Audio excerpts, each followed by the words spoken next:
Orioles are on Masson from Camden Yards. The Orioles getting set to take on the Boston Red Sox. It's the middle game in this three-game series.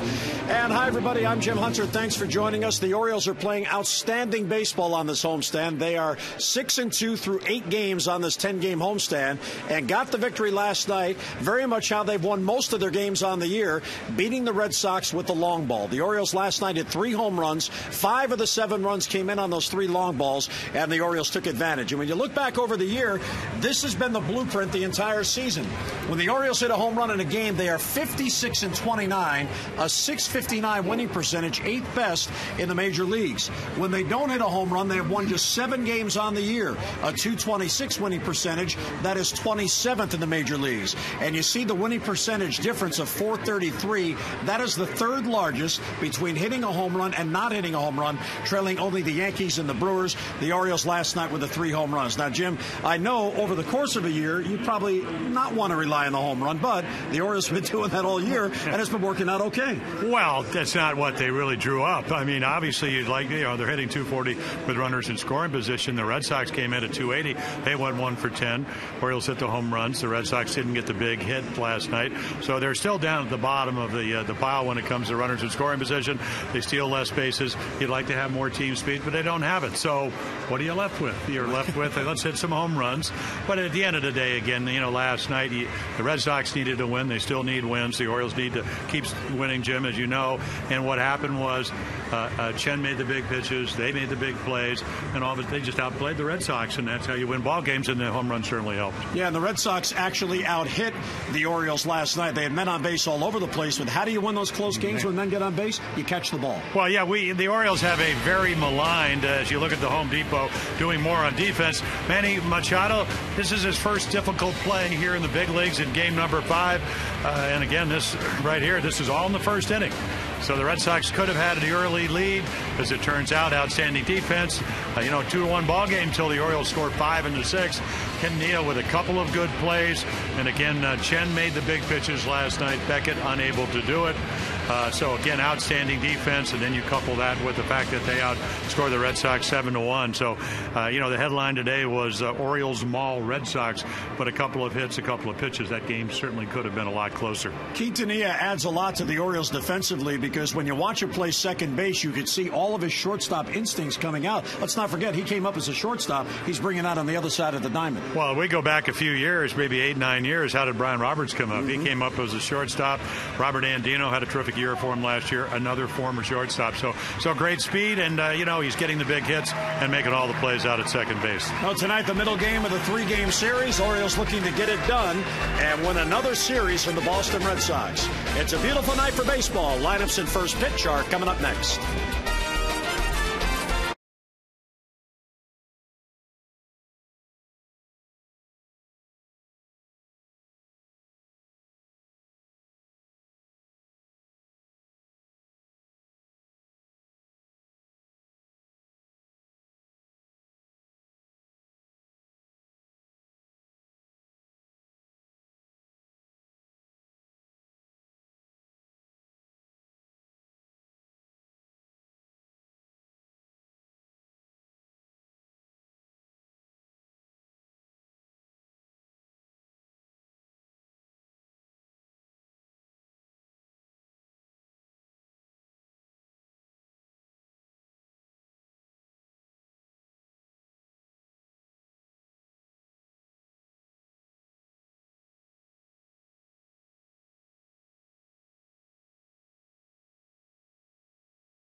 Orioles Baseball on Masson is brought to you by Southwest Airlines. Find our fares online only at southwest.com. And by Jeep. Jeep and the unique brand of freedom you'll find only in the full line of Jeep vehicles. Visit Jeep.com to learn more. Oriole Park at Camden Yards on this Wednesday night, Game 2 in this 3-game series. Here's a look at our train game time temperature. Visit train.com for an independent train comfort specialist dealer near you. It's hard to stop a train. 84 degrees. It's still muggy, not quite as muggy as over the weekend. 55%, and we have partly cloudy skies in downtown Baltimore. Here's a look at the Dodge starting lineups for the Boston Red Sox. See your authorized Dodge dealer and experience a world of performance, design, and fuel efficiency. Schedule a test drive or go to Dodge.com and check out our powerful lineup. Ellsbury, Crawford, and Dustin Pedroia in that number 3 spot. He is on some kind of a tear. 388, 464 on-base percentage early on in the month of August. Adrian Gonzalez and Cody Ross. Jared Saltalamacchia will catch. Mike Aviles at short. Scott Podsednik in right field. And Nick Punto at third base will bat ninth. And take a look at our AFC Intelligence Report. Visit AFC.org, the Association for IT Pros.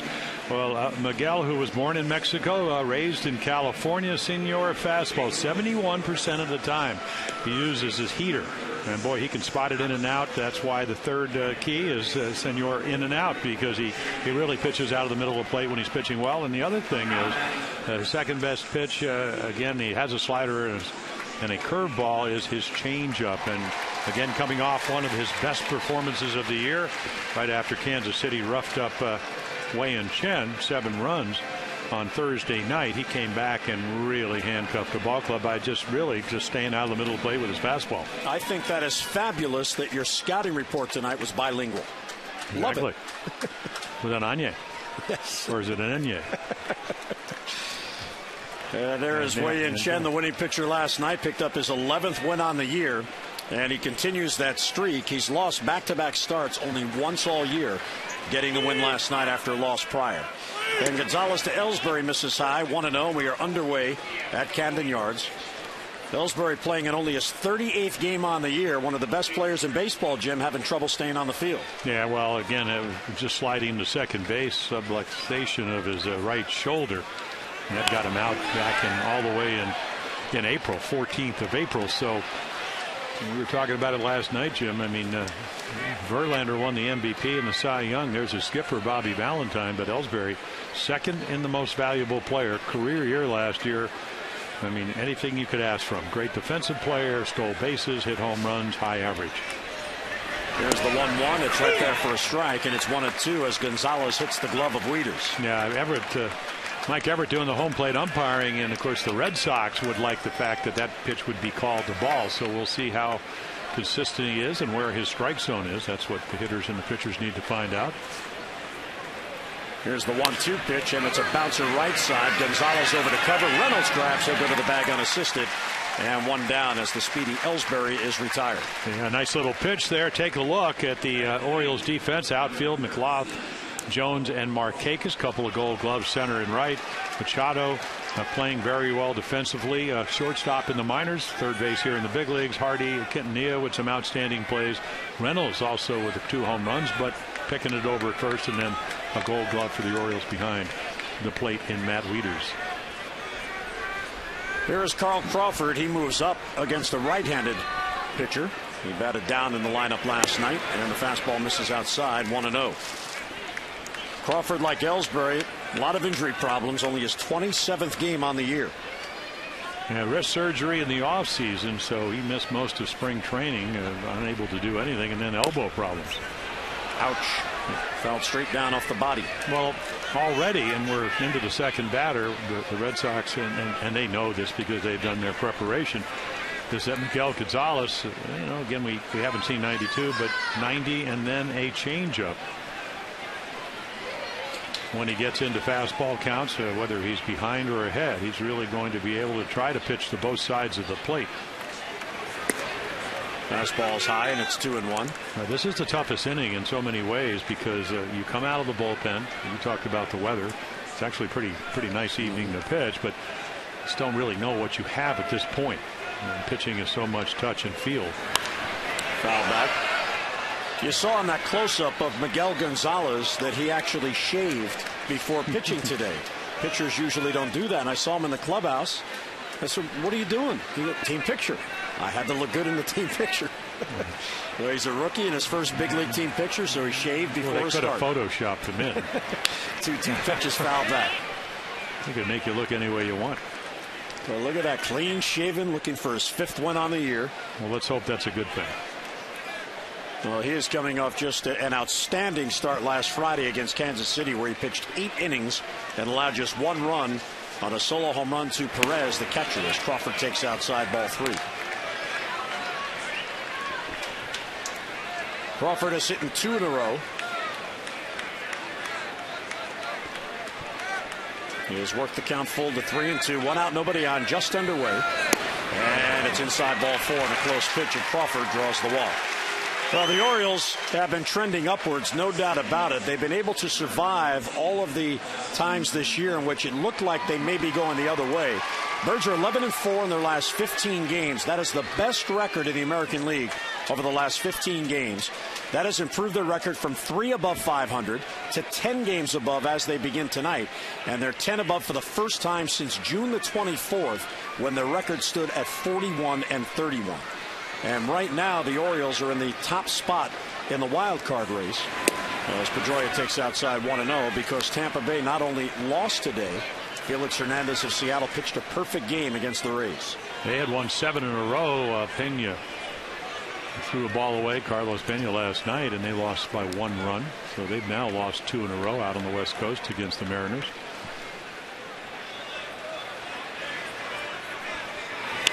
High foul. As Pedroia guessed, he guessed right, and he was out in front. Was he ever on a hanging slider? Well, what we saw last night with Dustin, I told him today, I said, do you ever pop up? And of course, they call him Mr. Line Drive. He hit the line drive back up the middle. You can see how hot he is in that 9-game hitting streak. And Chen knocked it down. They were able to, otherwise they get a run in the first, and then he tripled and doubled down the right field line. So he uses the whole field. Terrific, I mean, just a terrific hitter in general. Ball and a strike on him. Gonzalez deals too tight. It's 2-1. He really, for a little guy, and he is little, I mean, he really generates bat speed. He did have the ligament tear in his right thumb. That's why the average is at 280. But again, he's trending back to where his lifetime average is, which is over 300. Crawford at first is a threat to steal. 2-1 the count on Pedroia. Crawford does not run, and a breaking ball's in there for a strike. Good pitch. Yeah, so there's a rare curveball. And the scouting report would say he doesn't throw it very often. So this is a hitter's count. And there's the hook. Elliot Johnson, who plays for the Rays, said when they played together down in the Mexican League, he said he had the best curveball in the league, but he just doesn't throw it a lot because it's not a high percentage pitch to throw for strikes. 1 on, 1 out, no score, first inning. 2-2 to Pedroia's high, overthrows the fastball in 3-2. So back-to-back hitters, he goes 3-2. Miguel averages 3.5 walks per game while striking out just over 7. So about a 2-to-1 K to walk ratio. Well, he will be running here because Matt Wieters has to make sure that he frames any pitch that comes up here. Otherwise, it's ball 4. Crawford runs, 3-2 is lined, and past Machado into left field for a base hit. Crawford, even though he was running on the play, stops with the play in front of him. So Pedroia extends his hitting streak to 10 straight games, and the Sox have 2 on with 1 out. Take a look right here, and again, you know, early on maybe struggling a little bit with the earned run average. He had the 1 bad game against Tampa. He did give up 4 runs against the Yankees, but pitched very well late into the game, and then all of a sudden everything kind of turning around in his last 3 starts. So and that's what you're looking. You talked about the 11-4 record, and he's been a big part of it. But now you got yourself some real trouble, and the walk kind of sets this all up. Here's Adrian Gonzalez, the cleanup hitter. He's having a big year. And he thrives in these situations. Fastball's inside, 1-0. And he doesn't even sniff at that fastball, and Mike Everett doesn't even think about calling that belt high pitch a strike. You can see the runners in scoring position numbers. He came in at 420 last night, and Wei and Chen was able to get him out the first 2 times. And again, it was a 2-1 ball game all the way into the 6th. A base hit by Adrian would have made a big difference. There's a strike, 1-1. Well, that .410 average not only is good, it's the best in the major leagues. Well, it's come down. 1 for 10 last night for the Red Sox.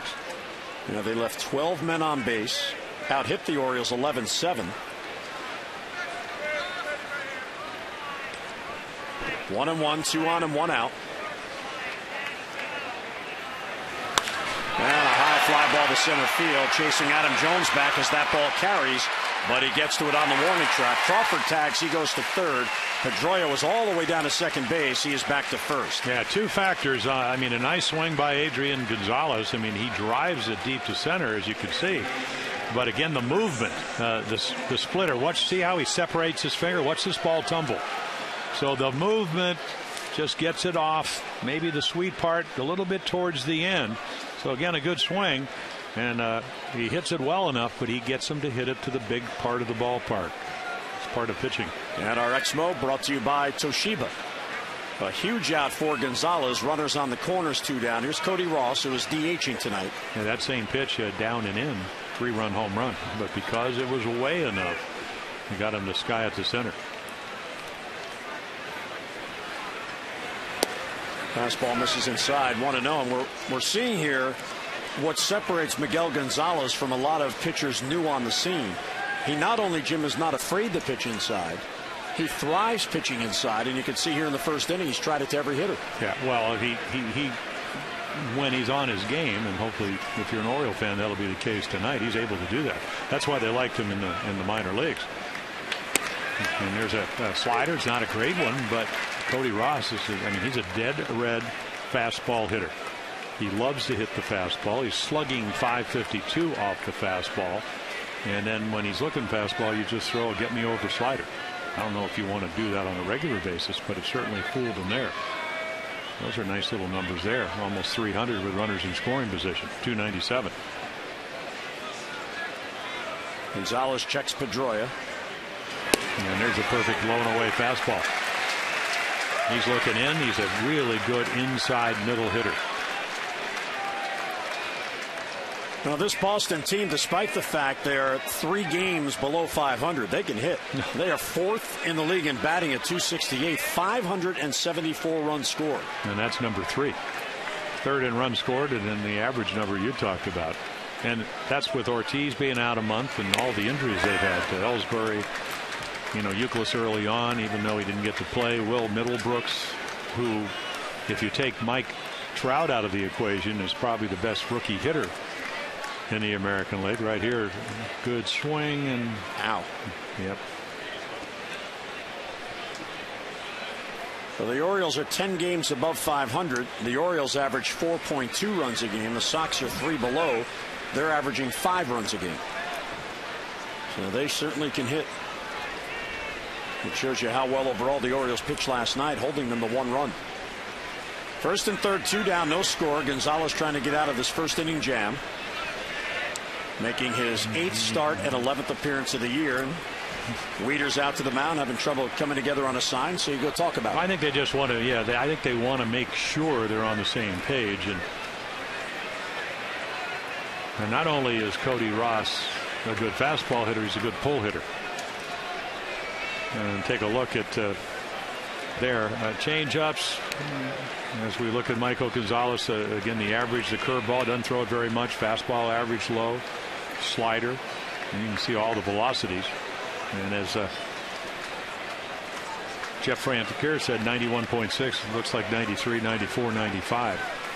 So again, he's able to be very deceptive. Ball just kind of jumps on you when he stays out of the middle of the plate. So 1-2 on Cody Ross. Crawford is at third. Pedroia at first, chased back by Gonzalez. Yeah, it's a tough situation because Pedroia can run a little bit, 9 out of 13, and he have great speed down to third. Gonzalez stepped off, looked to first, and wheeled around to third, but Machado wasn't near the bag. Well, that's the opposite of the usual player, where you don't have to step off. You fake to third and not throw, which is not a balk. If you don't step off, and then you fake to first, it's a balk. Check swing, and he went too far. That's strike 3. Couldn't lay off a high fastball, and Gonzalez pitches out of it. A base hit, a walk, and 2 left. Boston doesn't score. We go to the bottom of the first. Here come the Birds.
Game of 3 against the Red Sox. Sox don't score in the top of the first. Here's a look at the Orioles Southwest Airlines starting lineups. Nick Markakis, J.J. Hardy, and Nate McLeod with Adam Jones in that cleanup spot.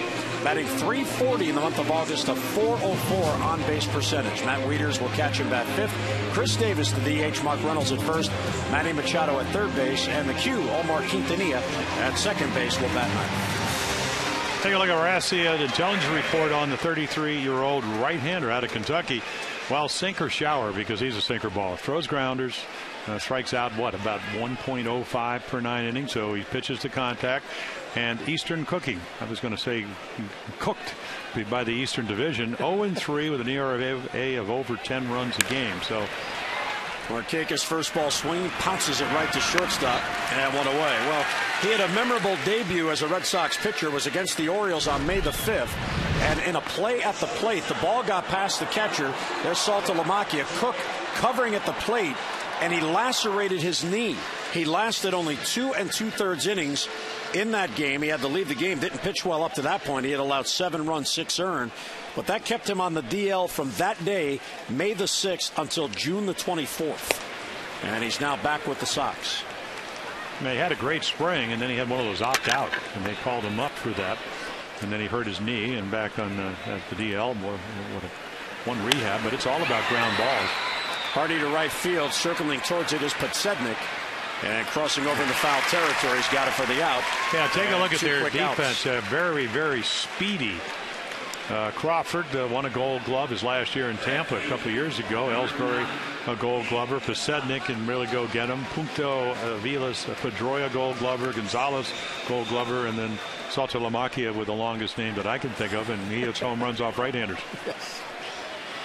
There's Nate McLeod getting another start in the number 3 spot in the lineup. Nate's had a good homestand. Yeah, you go back to that game that Aaron Cook pitched against the Orioles. Again, 2 2/3, 8 hits, 7 runs, but actually pitched fairly well early, and then just it all fell apart. And he actually tried to pitch after the knee laceration.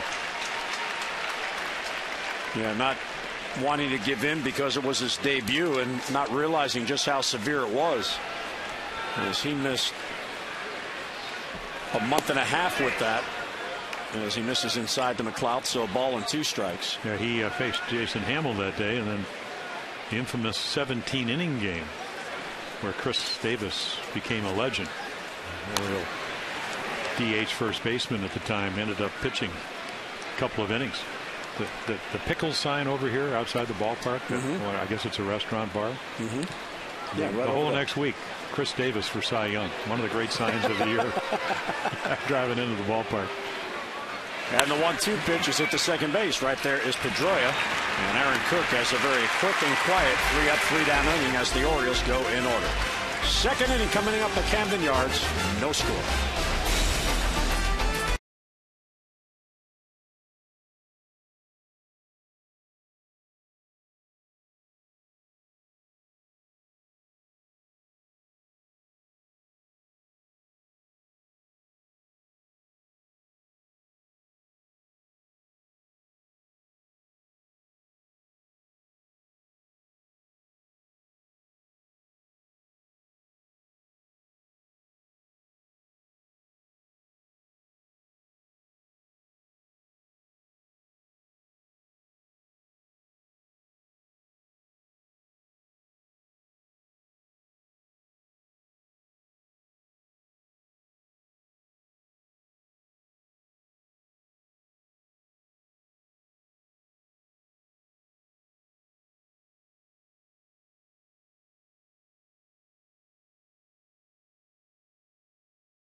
Second room of flooring free. 877-241 Luna. And as Jim mentioned, it has turned out to be a very lovely evening in the Inner Harbor. You see all the folks downtown, a lot of tourists here in our city at this time of year in August, right before school gets back. And Miguel Gonzalez, a long first inning. Even though they only faced 5 batters, it took him 25 pitches as he refused to give in when 3-2 on both Crawford and Pedroia. Each of them got on base. So they don't get the runs that they want, but the Red Sox, it's all about, at least in years past, you talked about their ability. Still third best run scoring, 6th in on base percentage. They're usually right up there 1, 2, 3. So a little bit lower. But again, they want to get Gonzalez. Well, maybe not with a normal bullpen. You want the starter out of there. With the Oriole bullpen, I'm not really sure because they've been that good. But yeah, you want to see him 2 or 3 times, and if you work the count and the pitch count goes up, you might have a chance to do that. Saltalamacchia quickly down in the count, no balls and 2 strikes. Well, that'll really work.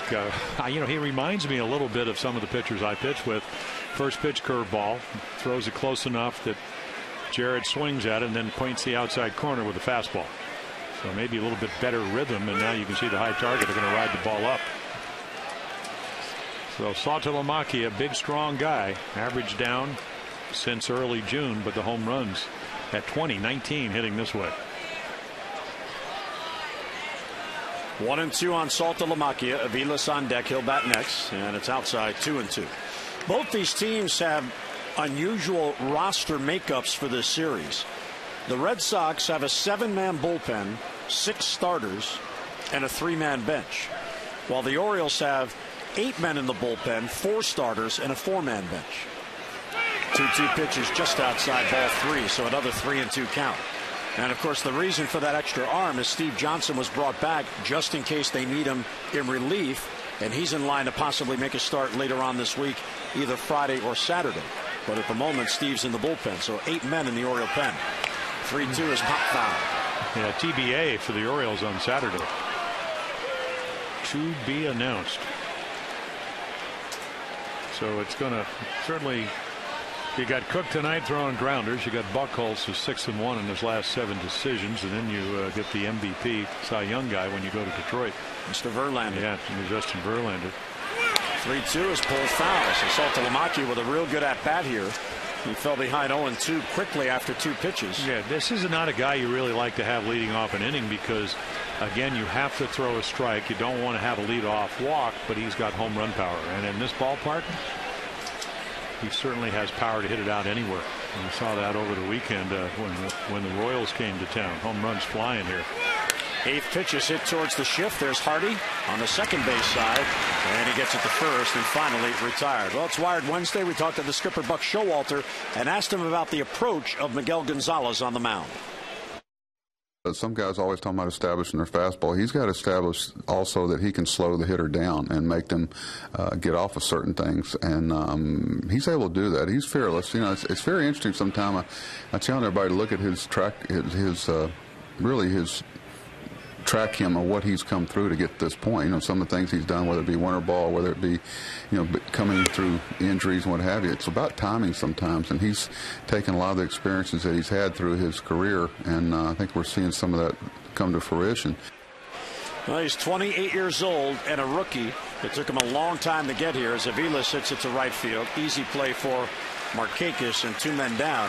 You look at Miguel Gonzalez, and throughout his minor league career, part of which was spent in Boston, Jim, he pitched in 157 minor league games, making 50 starts spread out over 6 seasons. So he learned how to pitch to even get a chance to get up here, and now he's taking advantage of it. Yeah, he had the knee injury early on, and then the Tommy John surgery, so he had to rehab from that. And of course, when he beat the Angels at his first major league start, they were claiming he's one of ours. He's one of ours. Right. But he's a great kid, you know, and he always has that little smile or smirk, and I'm always wondering what he's thinking. And I think he's just happy, kind of, not always, but a lot of the times. But he seems to be very coachable. I just thought it was very nice of you the other night during the rain delay, waiting for Eddie's on-field ceremony, where you were giving him tips on post-game interviews. I just thought that was great.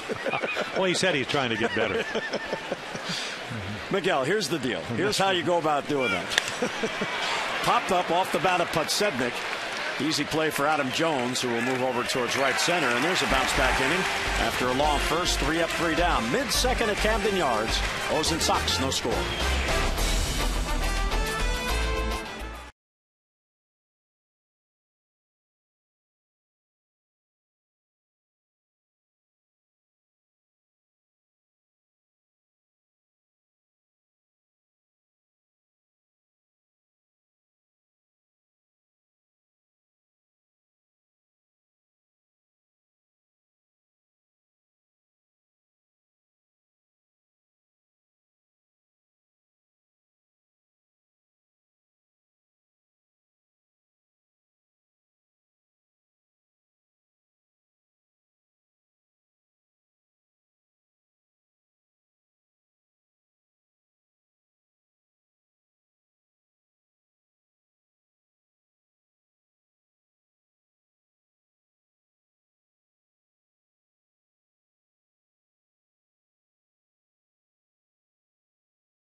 Miller time later in tonight's game, brought to you by Miller Lite. There's our favorite Miller Lite mug shaped like a baseball. Miguel Gonzalez, after a 25-pitch first inning, got through the second inning and survived an 8-pitch at-bat to Saltalamacchia, who led off the inning. But again, you're seeing that somebody that commands his stuff. So the pitch counts up a little bit, but sometimes they're going to be nights. Sometimes you just can't finish hitters off. Yeah, sometimes they just have good at-bats. And Jared Saltalamacchia had one of those, but he got him out. Adam Jones will lead off, and he'll take a strike on the outside corner. Jones, Wieters, Davis for the Orioles in the second. Adams had a real good homestand, and one of these nights he's going to end his home run drought. There's a bouncer towards the hole, but Gonzalez was right there. They'll flip to the pitcher, Cook. And 4 up and 4 down, retired by Cook. Here's a look at our SunTrust Inside the Numbers, exploring your financial options. SunTrust can help you find new ways to move forward. Most home runs by catchers since the beginning of last season. And 2 of them in the game tonight. Matt Wieters with 36 and Jared Saltalamacchia with 35.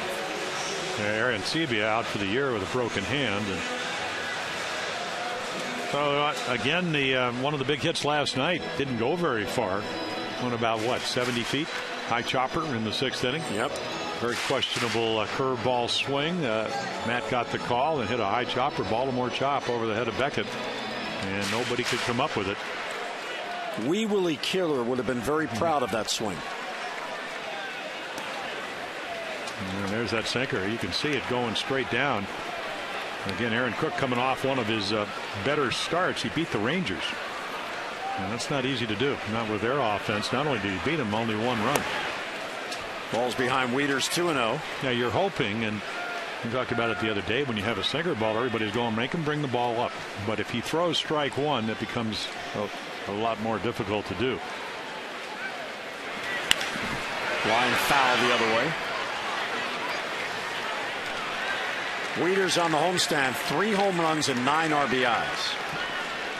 And he now, with 59 RBIs, has taken over the club lead. Quietly reached and passed Adam Jones, who had been leading for quite a while. 2-1 pitch. There's a strike, 2-2. So we look at the RBI leaders for the Orioles on the year, and there's Wieters, 59. Adam now second with 58. Chris Davis right behind him, 56. Yeah, Markakis missed, what, about almost 5 weeks with a hammer bone injury. You can see a lot of late life from Aaron Cook, and I'm not sure he wants to stay belt high away, because if it doesn't have late life, that's where Matt Wieters gets those arms extended.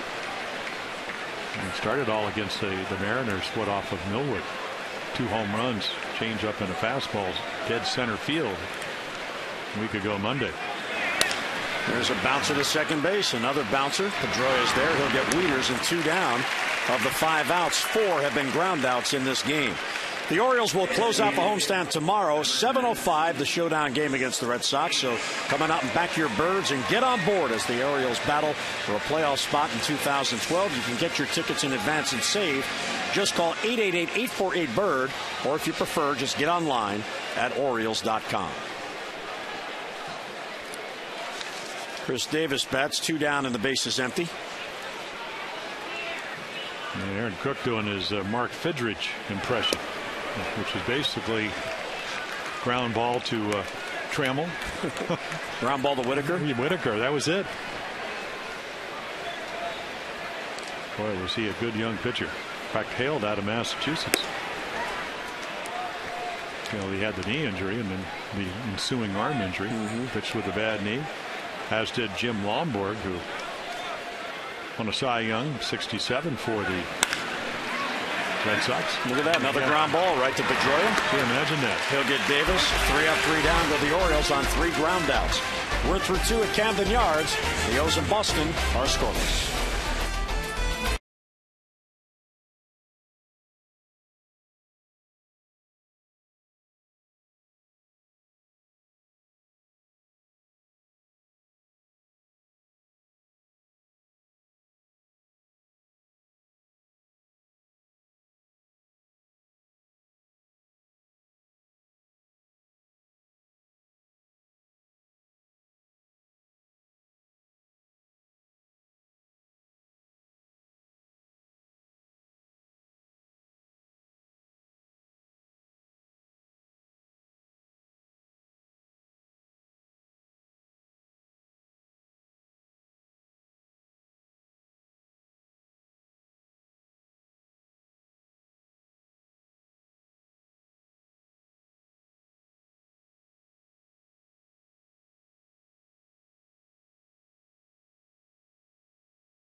Felix was one strike away from pitching a perfect game against Tampa Bay as he faced Sean Rodriguez. He fell behind 2-0, got it to 2-2, and there was a strike 3 call. The first perfect game in Mariners history. It is the 23rd in Major League Baseball history, and King Felix does it and helps out the Orioles, because with that loss, an Orioles win here tonight, and the Orioles would assume second place, sole possession in the East Division. 113 pitches. Yeah, and the way he got to that called strike is that he did go 2-0 and he dropped off 2 breaking balls. Imagine having a perfect game. That means you can't walk anybody, no errors, and to throw a 2-0 breaking ball when you usually throw 91 to 95 and get him over. And no wonder Sean Rodriguez was frozen at the plate. No idea what was coming. So it's been a rough couple of days for Tampa Bay and Seattle. They were playing so well when they got out there. Last night it was a blown save. They had a 2-1 lead in the ninth. Leadoff hitter got on, and then Carlos Pena, fielding a sacrifice bunt, threw the ball down the right field line. He just threw it right over the second baseman's head who was covering. And the Mariners rallied to win, and now they get the perfect game today. Yeah, Justin Smoke, who had just been called up from AAA Tacoma, got the sacrifice fly, and then Fernando Rodney, who's had a terrific year, almost got out of it. But a little flip single in the right, and they lose 3-2. 1-2 on Nick Punto. And a line into left field. McLeod is there. And right to him, and there's an out. And one away here in the third inning. The Maryland Lottery's Strike It Rich contestant of the game is Joseph Schumerman of Baltimore. Joseph has already won $500, and for every strikeout the Orioles pitch during the game tonight, Joseph wins $100 more from the Maryland Lottery. See how you can turn non-winning Strike It Rich scratch-offs into cash and enter to win great Orioles prizes at mdlottery.com/strikeitRich. Yeah, Joseph's lucky he's not getting paid $100 a strikeout by Cook, because he doesn't strike anybody out. Right. Now, Miguel Gonzalez not trying to strike him out, but he can be a strikeout guy. Ellsbury fouls it off the other way, 0-1. Let's see, career high this year, 8. That was against the Yankees. Typical game, what about maybe 4.5, 5 per 9 inning? Somewhere in that number. Gonzalez in his last 3 starts has a total of 17 strikeouts. There's a foul, and it's 0-2. And here's a guy that's, it's been next to impossible to get him out. 37-game hitting streak against the Orioles. Well, I told him, I said, so what? You're hitting .416, 37 straight games? He said, yeah, it's a nice place to hit. Kind of an understatement. Anytime you beat Ted Williams in anything, you're on to something. There's a bouncer towards shortstop. Hardy waits on it. And he'll get it to first and get Ellsbury for the second out. Well, we showed you the interview from Buck Showalter, and what he said was you got to have a pitch that slows the bats down. That's what the splitter and the curveball and the slider's already done. You know, a little bit of an iffy first inning, 25 pitches, because he was trying to find out what he had going. And now all of a sudden they know that he'll throw any of his 3 pitches in any count. And that makes hitting a little bit more difficult. Carl Crawford now takes a fastball for a strike. There you go. High strike. 7 in a row retired by Gonzalez since the Pedroia single in the first inning. Well, here's your speed on this team. Pedroia runs a little bit, but Crawford and Ellsbury. Ellsbury with 6 steals. So, yeah, go ahead, Jim. No, Crawford moved up in the lineup. We mentioned that Bobby Valentine, obviously the managers look at the statistics, and you see that Gonzalez has allowed a batting average to lefties at .256. So if you're on the Red Sox and you bat lefty, you're in there today. He has every available left-handed batter. You're right. And I think another thing is he's, especially when you put Crawford in the number 2 spot, I mean, he doesn't take a lot of pitches, especially this year.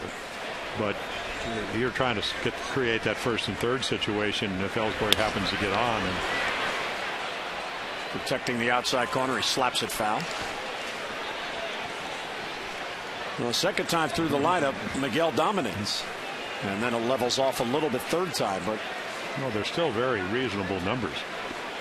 But you hope by the time you get through the lineup third time, they've gotten you some runs.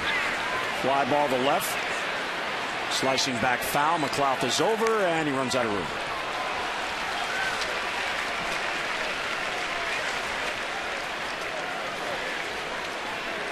Well, Gonzalez has reached 50 pitches. Of course, he threw 25 in the first inning.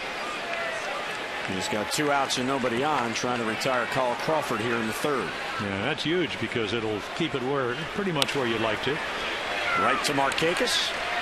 And he's got it. So back-to-back 3-up, 3-down innings for Miguel Gonzalez, who has retired 8 in a row. Mid-third at Camden Yards, no score.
Quantum speed, internet twice as fast as anything America has ever seen. By Burger King, come play family food where every game piece has a prize. And by 5-Hour Energy. 5-Hour Energy fixes tired fast. Orioles battling the Red Sox here at Camden Yards. Birds trying to get the win to assure a series win. This is the 4th series between these two teams on the year. And the Orioles have taken 2 of the 3, and it's been strange as Mark Reynolds takes a strike.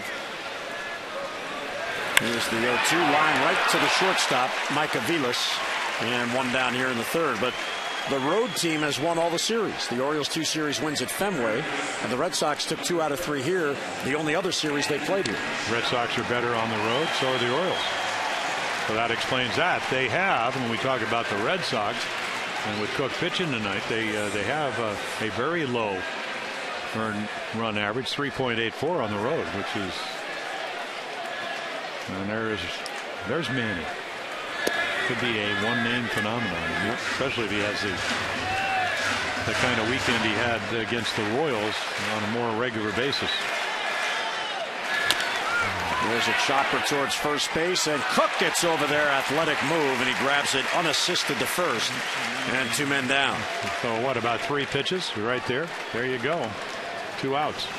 That'll bring up Omar Quintanilla, who really has added a spark to the Orioles. Brings a 5-game hitting streak into tonight's game, a .429 clip, and included in that hitting streak is 2 home runs and 6 RBIs. In time now for our AT&T Mobility Trivia Fact. Quintanilla's 2 home runs in his last 3 games equals the total number of home runs he hit in his first 6 major league seasons. And that's why a lot of the advanced scouts say, how are you guys ever winning? With Quintanilla at second and McLeod in left field or center field as he played Sunday. Buck Showalter was asked before the game, where's this power coming from? He said he's putting good swings on mistakes. Well, Josh Beckett said, I thought he'd be taken. Now, I don't know why he was thinking that. So he got a fastball down the middle. Home run. And again, Beckett he pitched well last night. Gave up a couple of solos till that 5-run 6th inning, which was, all the runs came off him. And then if you go back, Kansas City, he did the number on Hochheim with another 2-run home run. Cook gets there, gets it to first, and scoop Guy Gonzalez. So the Orioles, first time through the lineup, go 9 up and 9 down. We'll head to the 4th at Camden Yards. No score.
By Kia Motors. To learn more, visit kia.com.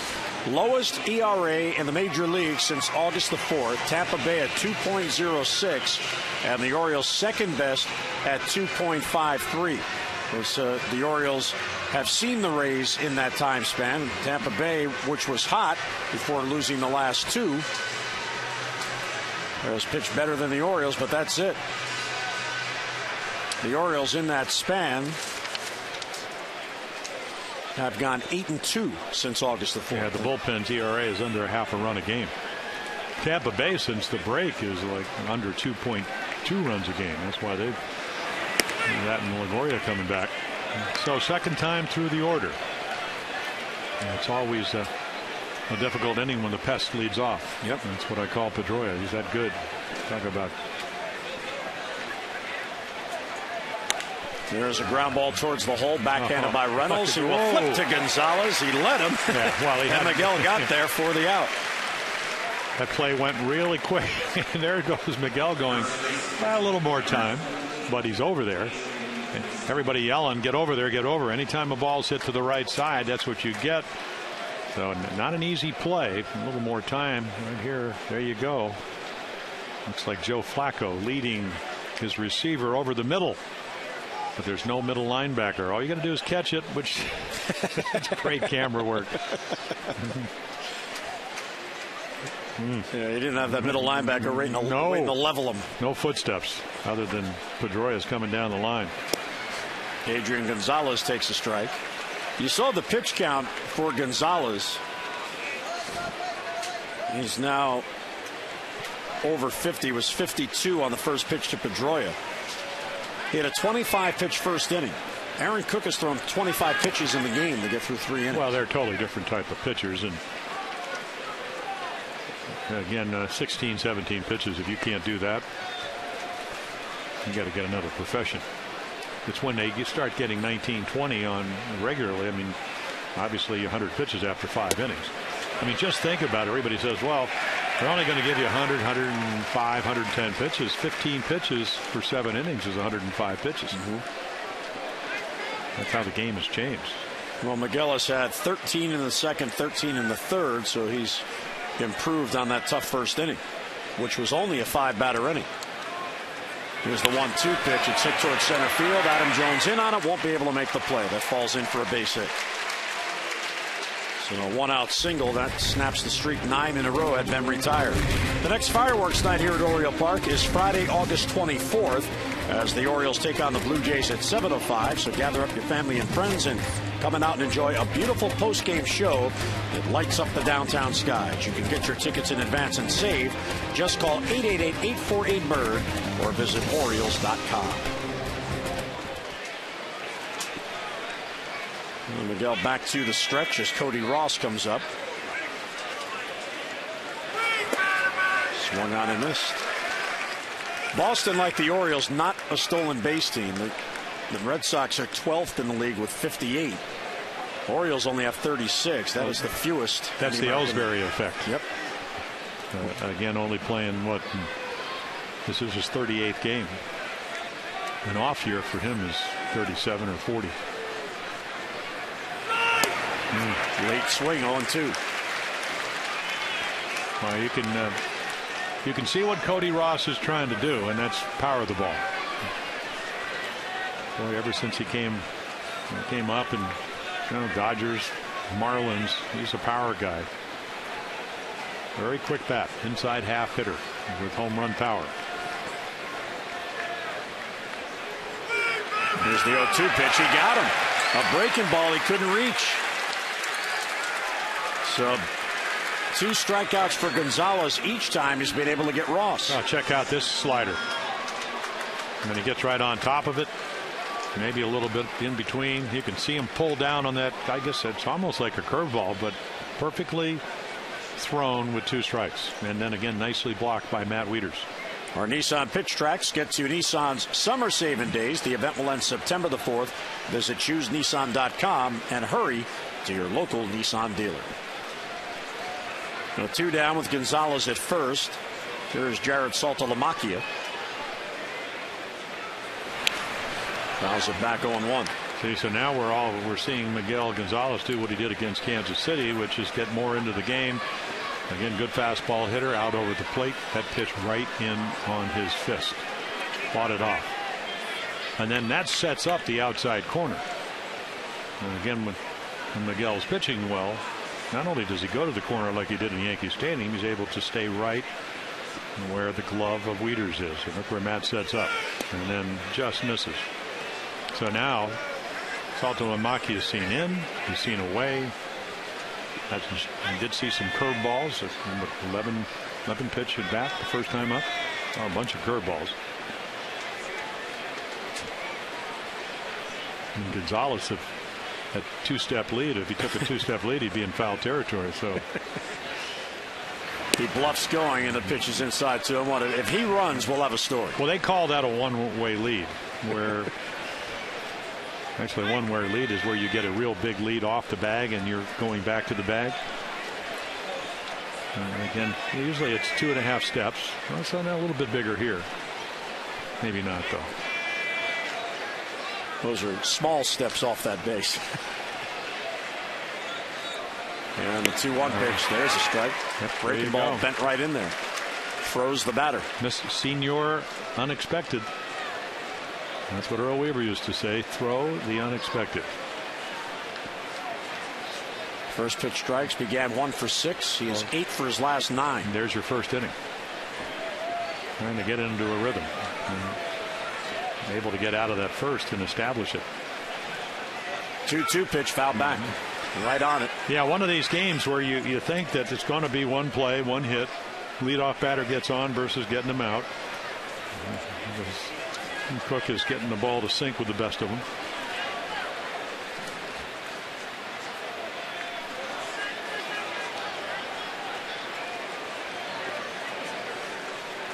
Red Sox at 57-60. Here's the 2-2 pitch. High fly ball to center field. Jones going back on it. And he waits. And has it for the out. So another one hit high, hit far, but the ballpark holds it. A 1-out single, a man left. We'll head to the bottom of the 4th. No score.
By AT&T, the nation's largest 4G network. AT&T, rethink possible. By Chevy Cruze, offering the best highway mileage of any gas engine in America. And by Bacardi, from the heart of charred oak barrels, the smoothest spiced rum has arrived. Bacardi Oak.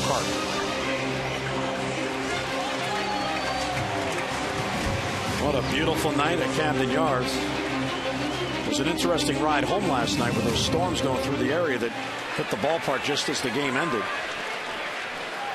I was listening to Tom and Dave on WBAL, and they were saying, you know, if you're on the I-95 corridor heading north, be careful. There's a tornado out there.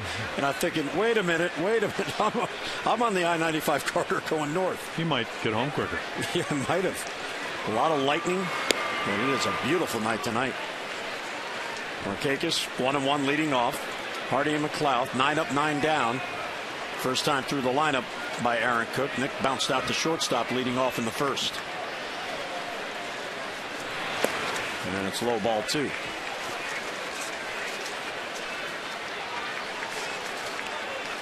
Markakis has 10 hits on the homestand, but he's just 2 for his last 20. He is hitting some tough luck on this homestand. Oh, he hit about 0 for 11 in his first 11 at bats against the Royals with a sacrifice fly, line drive, another line drive. Probably hit of those 11 at bats, 6 of those balls right on the nose. And he didn't even get upset, which he doesn't get upset very often. He just said, "Hey, I'm having good at bats," and right there's another one. So he works a leadoff walk, and the Orioles get their first base runner in the 4th inning. Well, as the O's make their postseason push, don't miss a moment of the action.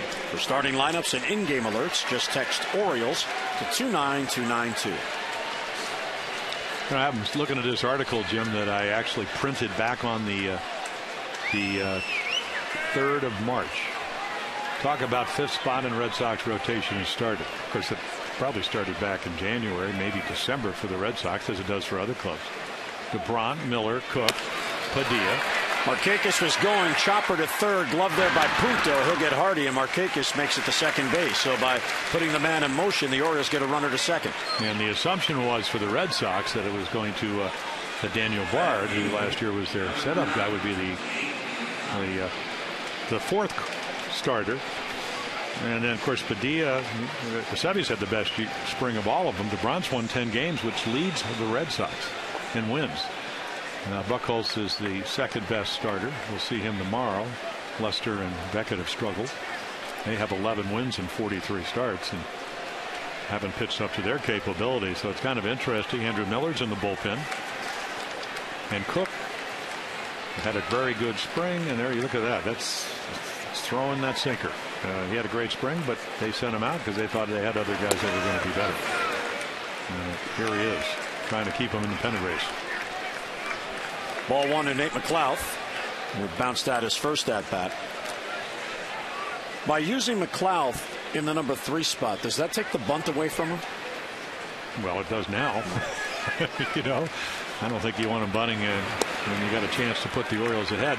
Let's see if the Orioles can do what the Red Sox couldn't do last night, which is get a hit with runners in scoring position and not having it be a home run. The Red Sox last night came in red hot and then only hit 100, 1 for 10.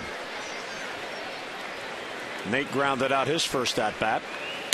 And a bouncer towards the right side. There's Pedroia. Gonzalez gets back to the bag just in time. Markakis to third, but now 2 men down. It's already the 9th ground out in this game thrown by Cook. Well, I'm not sure that he's thrown anything other than a sinker tonight, and he hasn't had to. I mean, the only adjustment that he has to make is that if he starts getting balls up and figure out where his release point is for the Orioles, they just have to hope that he makes a mistake. One of those sinkers kind of flattens out, kind of like a knuckleballer. If he used to face Wakefield, you hope that one of those balls doesn't knuckle, it just floats and doesn't have the usual aerodynamics that a good knuckleball has. And of course tonight it looks like you're going to have to get some of your base hits on the ground. And Markakis at third, 2 down, no score. And Adam takes a strike, 0-1. Yeah, he really forces you with that late movement and he's able to throw that. You know, a lot of right-handed sinker ballers can only get the ball to their glove side, which is maybe away or maybe arm side, down and in, but he's pitching both sides of the plate. Chopper towards the middle, the shortstop Aviles, the throw to first, and out at first base at an eyelash is Adam Jones. So Aaron Cook gets out of it, the leadoff walk. Markakis left stranded at third, and Adam Jones came that close to getting the run in. How close? He was safe. He was safe. That's how close it was.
Was the Orioles will go as far as their starters can take them, and the starters have had a decent year overall.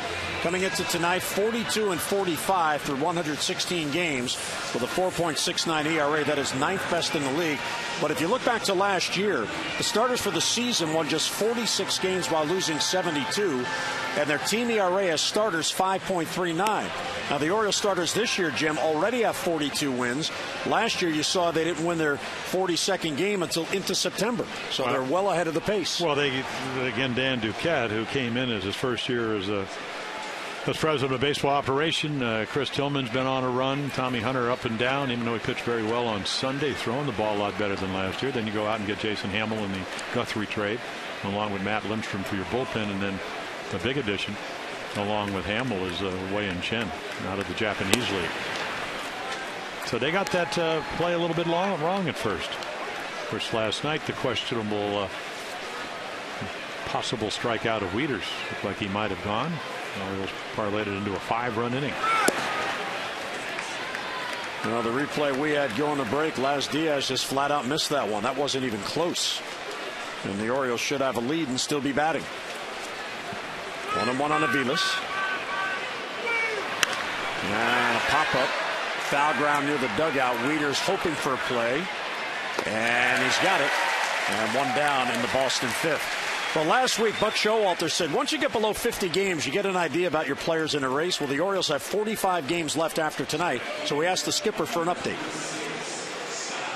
I trust them, and hopefully they trust me, and we're going to go through it together. And they've worked very hard to get to a point where these games have more meaning. And if I know this group, they're going to grind right through it.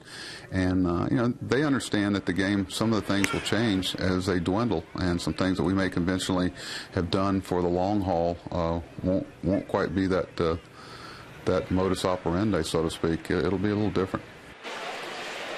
Well, the team has been resilient all year. They've avoided those long losing streaks that have plagued seasons past. They've been able to come up with big innings like last night when they got the 5-run 6th inning to break the game open. Yeah, they have enough veteran players, I think. And I think that's what Buck is also alluding to. And that, again, they can make the adjustments you need to make. So there you go. 2 wild cards this year, not just the one. And then a 1-game playoff. And boy, that's an enviable position to be in, to be able to even be talked in the same category, because this is a team that only won 69 games last year. So you get the, if you talk to Matt Wieters, who's obviously an integral part, would you consider? I mean, it seems like he's probably been playing for 10 years. This is only his 3rd year. Ground ball past the mound. That's going to find its way up the middle for a 1-out single for Scott Podsednik, as Boston gets its 3rd base hit off Gonzalez. The Orioles invite you to a very special American Red Cross blood drive. Join us for the life-saving event on Saturday, 8 a.m. until 4 p.m. here at Oriole Park.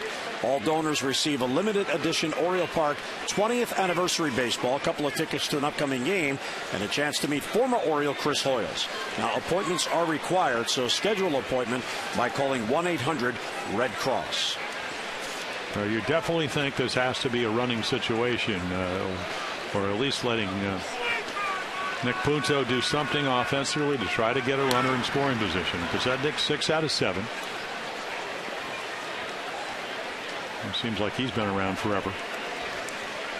And he's been with Boston now twice this year. Yeah. They signed him. They traded him to Arizona. Yeah, with Matt Albers. They tried to send him to AAA. He said, no thanks. I want to be a free agent. And he came back to Boston. Foul back off the bat of Punto. Yeah, one stole 70 bases his first year with Milwaukee, then came over to the White Sox. Yeah, didn't he hit a couple home runs in the World Series when they made Ozzie Guillen? He's had some big years. Yeah. 2005 when the White Sox won the World Series. But very good speed. And well, he got ahead of Gonzalez and found a pitch he was able to hit up the middle for a base hit. There's a strike right on the corner. He hits the glove. Well, it's usually what he's able to do, and you'd think they'd be running with their speed. But again, if this is Miguel fairly quick to the plate, then you have one of the better throwing catchers in Matt Wieters behind the plate. And that's that lead when you get that right foot. Maybe not as much as Crawford had last night. But again, no inclination to run.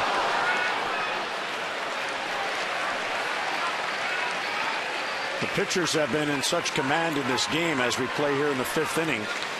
The lights are just now starting to take effect as the twilight is dwindling, and here we are in the 5th inning. And we're getting later in the summer. Imagine what happens in June and July. That's why you like to throw a lot of strikes early on. They don't take effect for another 20 minutes to a half an hour once earlier in the summer.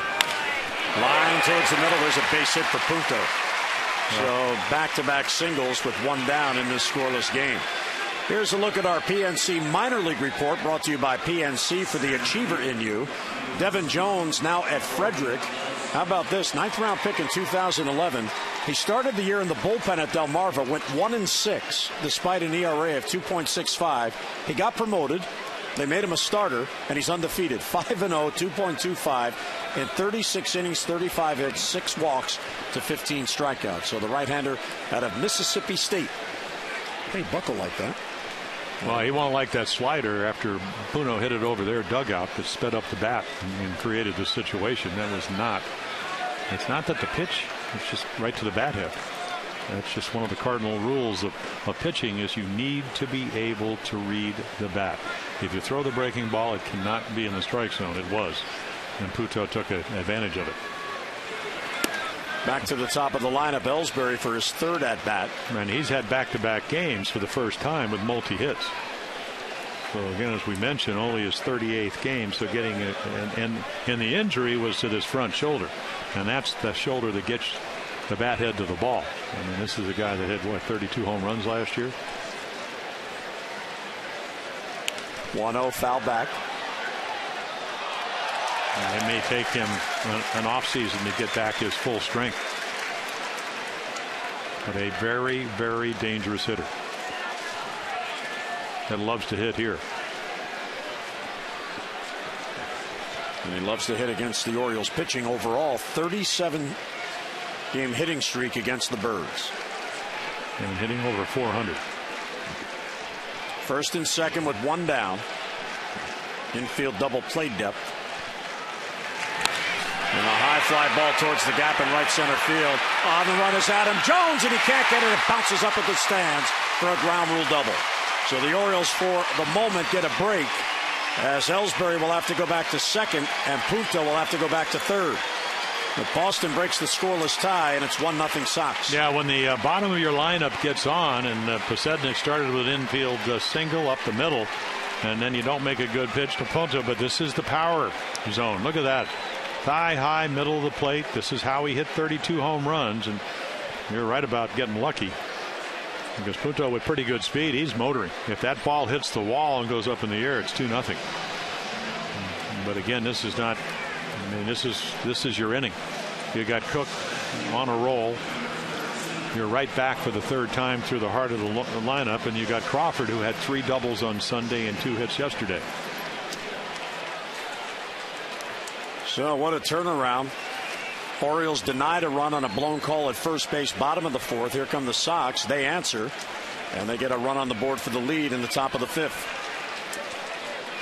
Second and third, only one down. Crawford is center field. Adam Jones is there. Punto will tag. Here's Adam. Here's his throw towards the plate. It is over the head of Wieters all the way back to the backstop. And covering the plate was Gonzalez. So it's a sac fly and an RBI, and the Sox have a 2-0 lead. There will not be an error on the play because the runner at second, Ellsbury, was tagging anyway, knowing Jones was throwing to the plate. Yeah, he's going to make the throw, and Miguel Gonzalez, you can see him right there in your picture. He doesn't know where to go. And then it just gets away from him. Good lift. So 2 down, and Gonzalez trying to keep this to a 2-run inning. We'll have to get past Dustin Pedroia with Ellsbury at third.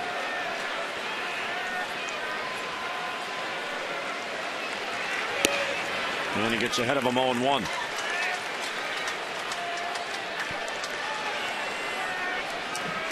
So 8 and 9 get on, and 1 and 2 get them in.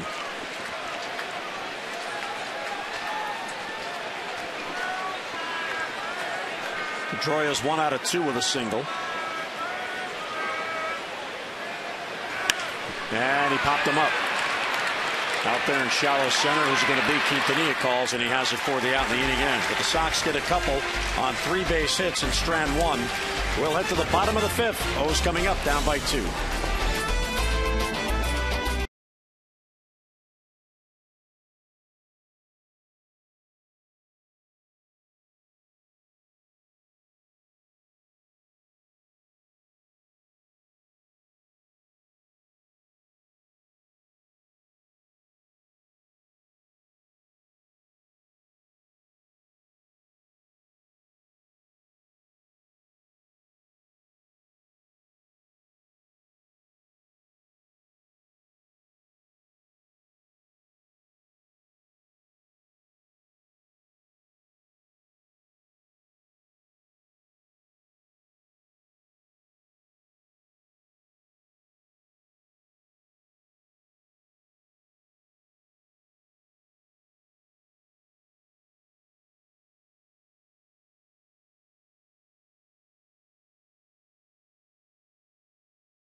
For their first base hit, and the Birds have had a total of 1 base runner in this game so far. Should have scored a run, blown call at first base, but Boston came right back, put together 3 hits to get a couple of runs. Well, they're the Red Sox. They're third in runs scored. You know, Bobby Valentine, I saw him today. I said, you know, I know why your hair is gray with all this turmoil. I mean, it's a soap opera. I said, I'm surprised you're not bald. He said, you know, actually, our starts aren't bad. They just don't win the 1-run games. They don't win the 2-run games, and their pitching's not as good. But they score runs, and that's what they've done tonight. And they've gotten good pitching. You know, Buck Showalter said, hey, we got 45 games left. It's kind of like the playoffs where what is the matchup? Is your starting pitcher better than theirs? Last night, Chen was better than Beckett. Tonight, to this point, and it's only the 5th inning, Cook has been better than Gonzalez. He's pitched well, but you don't win without run support, so the Orioles need to get some offense. Yeah, the Orioles have been a very good come-from-behind team on the year. Critical there for Gonzalez to leave that runner stranded at third and not make it a 3-run inning. So here we go to the bottom of the 5th. And Cook will go to work. Matt Wieters will lead off.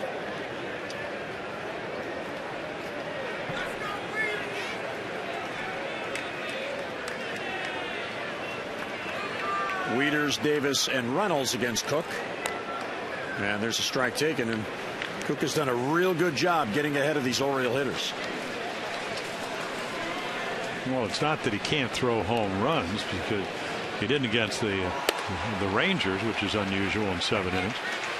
But against the Tigers at Fenway, a couple of home runs. A couple of home runs against the Yankees in New York. A couple of home runs against Toronto. So there's 4 straight starts against 4 of the best offensive teams in the American League. So you know you're going to give up some home runs. Orioles in 10th in runs, but not in home runs. Way up on the list. That's what they do. And at 56-29 when hitting a home run, they have won 7 games all year without a home run. They're 7-24 in those games. But how about 39 pitches? 40 pitches now. And has already gotten 12 outs. He had an 8-pitch first inning and a 6-pitch third. That's a very good ratio. No, I don't think and he's throwing enough strikes. So you still just have to hope that you make him work a little bit. You hope that he gets some balls up, which he hasn't. But if you throw strike 1, it's again difficult to put him in that position. Bob McClure, the pitching coach, and they walked him. So back-to-back innings, a leadoff walk as the Orioles get the potential tying run to the plate. Here's a look at our Hollywood Casino League leaders. Most games with at least 2 home runs, so multi-home run games on the year. Yankees 56, the Blue Jays have 44, and the Orioles running 3rd in the majors, 43 multi-home run games on the year. Slots, tables, and dining, the ultimate triple play at Hollywood Casino at Charlestown Races. And there's 5 really good hitting ballparks on that list. Davis takes a strike. Late call by Mark Everett.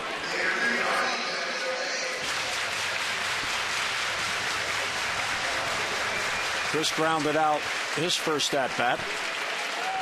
10 ground outs so far thrown by Cook. And it's in the dirt, a ball and a strike. Now Chris Davis has been on a mission to try to get the foundation, the footwork a little bit better, keep the head still. Big strong guy. Head moves around, pulls off balls. A couple of hits last night. He has closed his stance. He used to be open. Said he still has a tendency for that right leg to want to go towards first base, but he's trying to figure out how to cut down the strikeouts and drive the ball, which he's certainly capable of doing when he makes contact. He has been very streaky on the year. He'll have his hot spurts. Right now, he is 4 for his last 29, that on this homestand. And just 1 RBI in the homestand. Jim Presley works with these hitters day in and day out, trying to make better contact, put the ball in place so something can happen. Yeah, he'd rather concentrate on his 2 for 3. Right. Which was last night, because if you look at the other numbers, not too good. Outside, 2-2, he doesn't chase. He's also gone 44 at-bats without a home run. As he stands here, he represents the tying run with. Yeah, he said he talked to Eddie Murray just about really concentrating on using the whole field, but Eddie's not been the first guy that's told him that. And when he hits, he gets great power the other way. Fouls it off. So when you get runners on, it does open up holes, because Gonzalez has to hold Wieters on ever since he became a base stealing threat down in Tampa, and a couple of stolen bases. He's got 3 on the year. You mean Wheels Wieters. But it does open up that hole into right field, and it doesn't mean he's going to be able to get all the way to third, but only the 5th inning, long way to go. Well, Wheels has more stolen bases than anybody in the lineup tonight except for Adam Jones, who has 11. And that is a perfect 3 for 3. He's kind of like Jeff Conine used to be. Wouldn't steal a lot, but they never throw him out. Don't be telling Niner he's that slow. Ground ball towards the hole. Diving stop Pedroia. He'll get up and throw to first. Diving stop, or diving chance there by Davis. But Pedroia just saves a base hit and 1 down. Well, this is a nice field, so people are diving all over. Pedroia cannot go home without getting his uniform dirty. He does a little Omar Quintanilla, like he made 2 outstanding diving plays. You know, a lot of midfielders will not leave their feet unless they have to. And again, Dustin, what, about 5'7"? Had to dive to catch that ball. So Wieters goes to second with 1 down. That'll bring up Mark Reynolds, who last night put on a show. A 2-home-run game, as his first one went out to right field, and then he got into a hanging breaking ball. And he said thank you very much and deposited it to left field. On this homestand, 2 of his home runs have been hit the opposite way. 1 into the bleachers and right center, and last night onto the flag court. He also lined out on his first time up tonight, right at Aviles at shortstop. So another quality bat. And there's a good sinker. A little extra, 91. Well, there you go. And seeing the ball better, and his numbers certainly tell you that. In August, since the 6th, he's hitting .364. So more confident seeing the ball. He wait a little bit longer, use the whole field. And there's a little breaking ball. At least it appeared to be first one that maybe he's thrown. Well, I guess the scoreboard has it as a fastball, but it had a little cut to it. Very pitchy fishing. He has now reached 50 pitches. And you don't need a home run. That certainly would be the bonus, just to base hit here.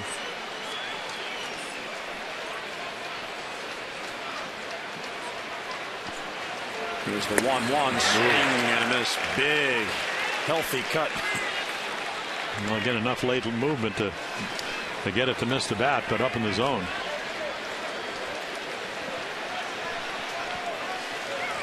When you look at Cook's line, it's strange as he makes his 10th start. He's allowed 8 home runs, and he has struck out only 6 all year. You rarely see. No, one per 9 innings. Yeah, I mean, he doesn't punch guys out. It's ground balls. And there's a breaking ball, and he threw it over. How about that?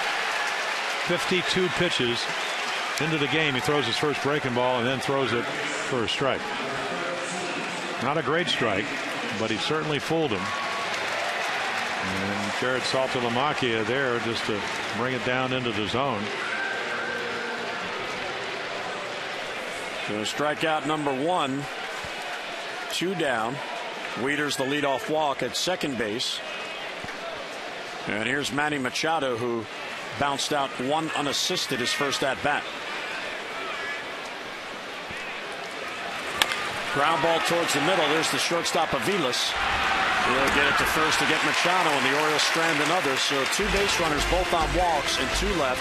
6th inning coming up, 2-0 Boston.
Dan Duquette, of course, was able to acquire him in the offseason, a minor league free agent, and he spoke about what he adds to this team.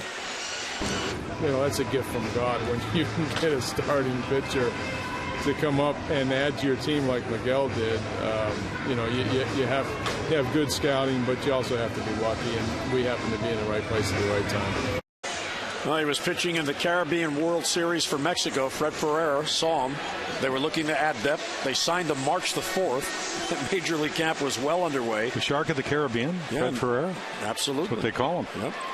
And he went to the minor league camp, and he started to put up numbers that were hard to ignore, and here he is.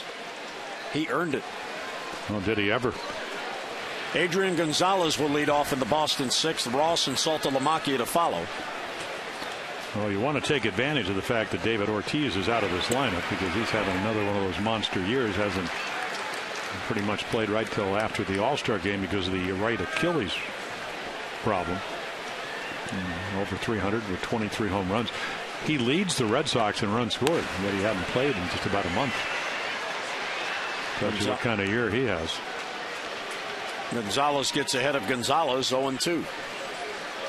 But again, the thing about Adrian Gonzalez, again, he comes out of the San Diego area. I was talking to him last year. I said, I hear that your dad was a kind of a Ted Williams disciple who was born in.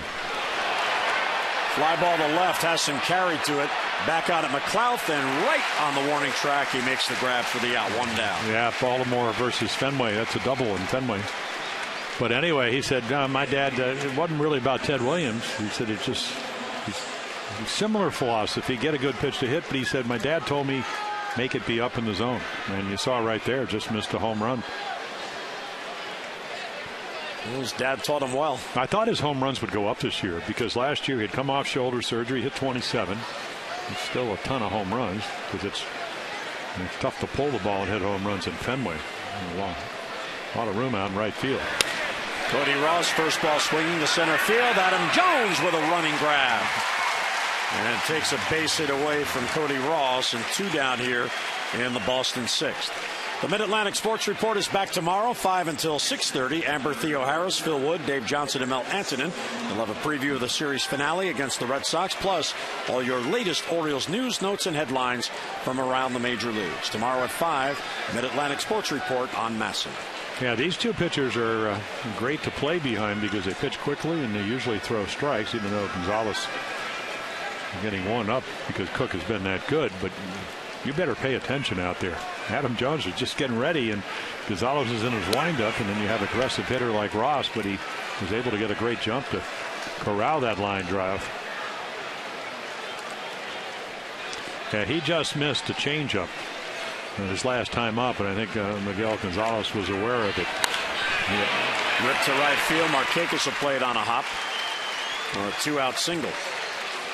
Well, Miguel finding out where some of these hitters like the ball. Again, thigh high, down and in. That's where Ellsbury hit the double.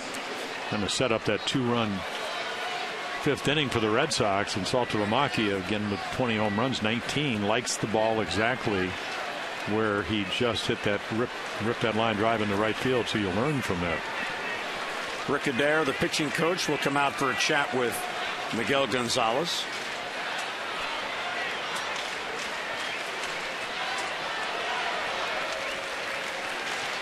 Red Sox with a left-handed heavy lineup. And J.C. Romero in his second day as an Oriole beginning to get loose. He made his O's debut last night. Yeah, so pitch count at 90. And a lot of that happened in innings 1 and 5. And mostly in the first. Wasn't wild, just trying to make the perfect pitch. You have a tendency sometimes when you come out of that bullpen. Mound's a little bit different. Counts, umpire, hitters. Mike Aviles is 0 for 2, batting with Saltalamacchia at first. And he struck out his first 3 times up last night. William Chen, just a fastball hitter, inside fastball hitter. He was able to get the ball away, and he kept chasing out of the zone as he did early tonight.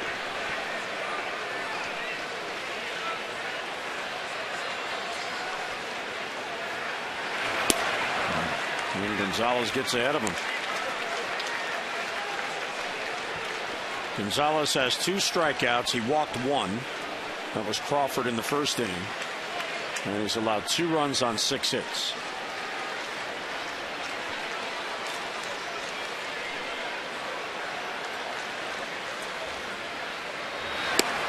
Got it by him, 0-2. Well, again, it's the position of the ball on the plate. That's what I was taught by George Bamberger. And watch this. Watch the glove. Watch the ball. And now you bring that ball in 4, 5, 6 inches, and all of a sudden Mike Aviles, especially if it's down, becomes a double home run threat. Kia Pitch Track brought to you by Kia Motors. To learn more, visit kia.com. This looks like it's going to be a slider down and away if he executes the pitch. 0-2 is in the dirt. See, that's a ball out of his hand. Nice scoop by Wieters. Yeah, you like to throw that good slider where it starts on the plate and then dips down and away. A slider is just pretty much thrown like you throw a football. And it looks like a fastball that spins down and away from righty to righty. Line to center field. Adam Jones is there. And he has it for the out. A 2-out single, a man left. We'll head to the bottom of the 6th. Good game. Pitcher's duel. There's a pitcher. 2-0 Sox.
We have a pitcher's duel. Miguel Gonzalez facing Aaron Cook, and the pitchers in control early. Some real good defense in this game tonight. A blown call at first. Adam Jones was safe, called out. That cost the Orioles a run. And then the Red Sox in the fifth, able to put together 3 consecutive hits plus a sac fly and a 2-0 lead. So the Orioles very much in this game as we go to the sixth. What they'd like to do is start off by getting their first base hit. That's right. And it's not like Cook, when he's healthy, can't pitch. All-time win leader with the Rockies. Again, you look over the last 9-10 years, Miguel Gonzalez's night is finished, even though he pitched very well. Only those 2 runs in the fifth inning. But again, he's got the 4th best. And you look over the last 9-10 years, the ability to throw the ground ball, and that's what he's done tonight. Quintanilla hit a comebacker his first at bat. There's a slow roller towards second. Pedroia will get Quintanilla, and there's the 13th ground out thrown in this game by Cook. Well, Aaron Cook, here's the largest ERA differential in teams' wins and losses. And how about Aaron Cook? In wins, 0.96. In losses, 9.13. An 8.17 difference in his ERA. Well, he gave up 20, at least coming in, 24 runs in his 23-plus innings in the losses, and only 3 runs in his 28 innings and wins. So what do you think the difference is? What we just saw. Well, no. I meant as far as why. Sinker's not sinking. Oh, okay. There you go. Key number 1, after a key. Sink or shower. That's right. And I did listen to that because it was bilingual. Oh, that was for Gonzalez. Senor. 1-1 on Markakis. Well, he does. At least if he throws a no-hitter, it's not going to be a perfect game. Right. He has walked 2, and they've both been left stranded. Markakis walked in the 4th, Wieters in the 5th. It won't be the first no-hitter by a Red Sox pitcher. We saw Buchholz do it his first year. And then didn't Nomo? Hideo Nomo did it here. Yeah. My memory serves me right. Wasn't it the 2nd home game of the season? It was crisp weather, and so was his stuff. And there's that borderline pitch, and Nick takes it. Get into a hitter's count. Well, one of those games where if you walk people, especially with a 2-0 lead, not only can the no-hitter go, so can the lead if the Orioles do what they usually do, which is hit the fly ball for home runs. And there he walks him again. Outside, ball 4. So the 3rd walk, Markakis is on for a 2nd time. Our Rose Extra postgame tune-in brought to you by PNC Bank. For the achiever in you, Tom Davis, Rick Dempsey standing by. You'll hear from the skipper, his postgame comments, player interviews from the Orioles clubhouse, and more. That's Rose Extra postgame presented by PNC following the game. So here is J.J. Hardy, a home run threat representing the tying run. And boy, do they play him the pull. Crawford down in the corner. Huge gap in left center field. I don't know if I've ever seen anybody play. I mean, there's your left fielder. Look at this. So again, you know what? I mean, he's only thrown 1 breaking ball all night, and he's got a no-hitter. That tells you if you know what you do best, do it. And Aaron Cook has done that. Sink the ball. So there's a huge chance that if he just hits a line drive over Avila's head, that with any kind of velocity is going to be a double.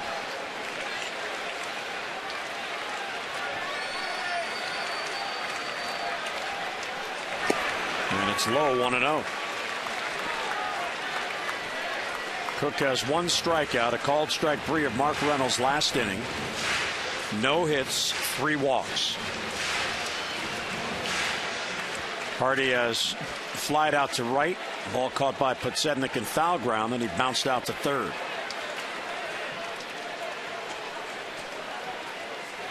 Sox with a 2-0 lead in the 6th.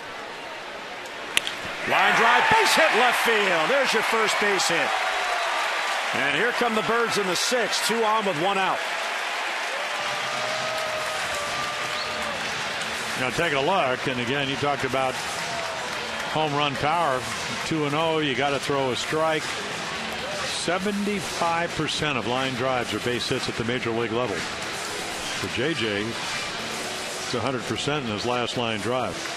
Boy, he nailed that. That's the ball that you're happy that he didn't, if you're Aaron Cook, that he didn't elevate, or it would have been tied. 2 on with 1 out. Markakis at second, Hardy at first.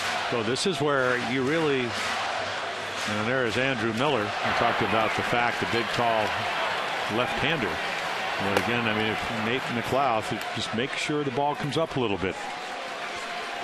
And swinging the balls down to the ankles. There's just hitting routine.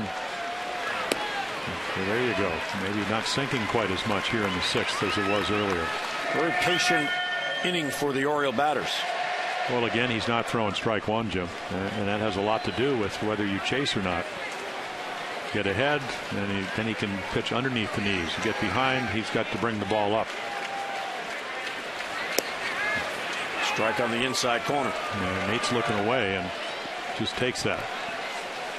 0 for 4, runners in scoring position. Yeah, they play him about, the normal step or 2 to the opposite field, so they don't expect, once again, big, huge gap right up here. And so, which doesn't really make a whole lot of difference if you make your pitch, but if you get behind him, all of a sudden, that defense more susceptible to maybe an extra base hit. There's your ball up, and so a little different location here in the 6th inning for Aaron Cook. We'll see if the Orioles are able to take advantage of it. That area you just described with that arrow, Denny Walling, who is the AAA hitting coach, gave us the scouting report on Nate, and he said he is a gap-to-gap hitter. So he's exactly what you just described. Can he get it there? Can he get a pitch that he can get there? Cook gets ahead of him 1 and 2. Had 10 home runs down in Norfolk, and you probably know how many were on the road or whatever, but that's a pitcher's ballpark. 2 on and 1 out. Line drive, base hit right center field. That's going to get down. Markakis being sent by DeMarlo Hale. He will score. Heading to third is Hardy. It is a 2-1 game in the 6th inning. 3 consecutive hitters have reached for the Birds. Well, there's that thigh high. Again, he was able to get ahead, but the sinker not sinking as much here in the 6th. So the pitch is more hittable. Nate McLeod able to get one. Look at the target. Set it down and away. It's down the middle. And boy, this is in the happy zone. And we talked about him pulled. He pulls it another 10 feet. It probably is a double. There's Nick Markakis for the second run. Oh, that's right. The first one was negated by a bad call at first, but that's no big deal. Bob McClure out to have a little conversation. The big tall lefty out because the stuff again. Just not only did they break up the no-hitter, they break up the shutout. And good base running by Hardy because with only 1 down, now he could score the tying run on a sac fly. Well, you saw how quick Adam Jones is out of the box because again with 2 outs and a runner in third, he beat the throw at first. Umpire Laz Diaz didn't call it that way, so unless he hits it very sharply, it's very tough to double up Adam Jones. Well, Adam is more than due, Jim. He has 1 RBI in his last 59 at-bats, and he's gone 66 at-bats without a home run. And for Nate McLeod, his job is to break up a double play, and he wants to get a big lead. And for Adam, you just got to slow the game down, get a good pitch. Look at this right here. So again, the month of May, he hit .298, but he hit 10 home runs. 10 of his 24 home runs. And then kind of plateaued, made the all-star team, and now all of a sudden hadn't hit the home runs, but the average certainly where he likes it. Right now, you don't even have to get a hit. Just hit a fly ball of any depth.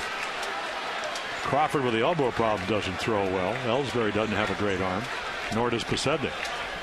Look to third, look back to first. McLeod was not running. In fact, he was going back to the base once he saw what Cook was up to. And Saltalamacchia only throws out 18% of the guys that try to steal. So it's, again, not a great throwing arm. Big, tall guy. And of course, that doesn't mean he can't throw. It just means that obviously they've had success, and that could be a combination of a number of things. Arm strength.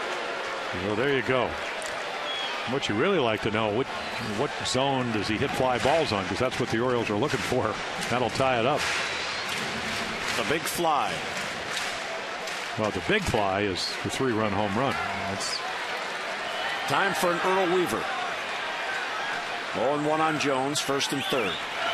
Ground ball back to Cook. He goes to second into center field. He threw it away. Hardy scores.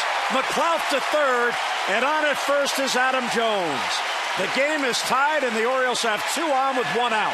Well, I talked about how difficult it is to double up somebody. Probably would have doubled him up if he can make a good throw. When you catch a ball, you do this drill all spring, you don't separate your hands. So right there, I mean, again, he just kind of separates his hand because he has to do a 180, almost a 270, and throw against the mound. He's not even close to Mike Aviles. So there goes McLeod, a double play ball. This is the way the Rays lost it last night up in Seattle, where a routine play is not always routine. What a huge play that is.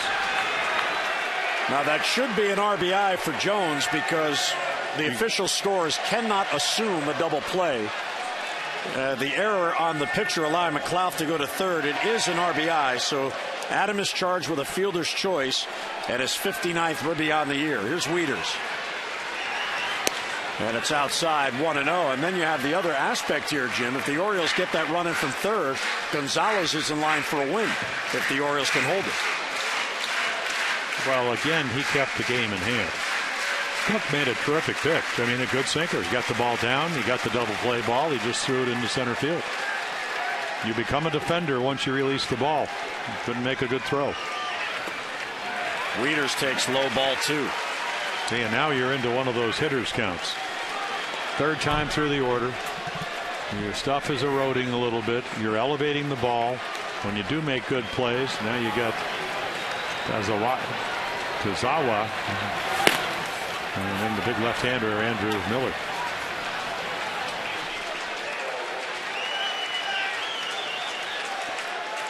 Two and on Wieters, first and third, 1 down.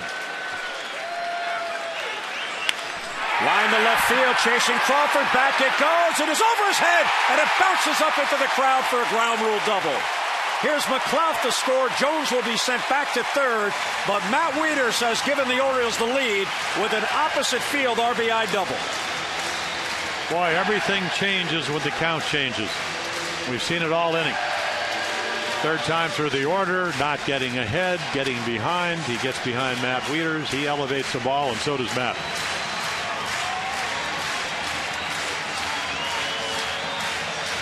So Matt Wieters, with his 60th RBI on the year, has given the Orioles the lead. Yeah, take a look. He just looks for a ball up and out over the plate. He gets it and hits it over the head of Crawford. Gets a little bit unlucky because if it doesn't, and we've seen already 2 of those that have done it, if that's not a ground rule double, you probably get an extra run.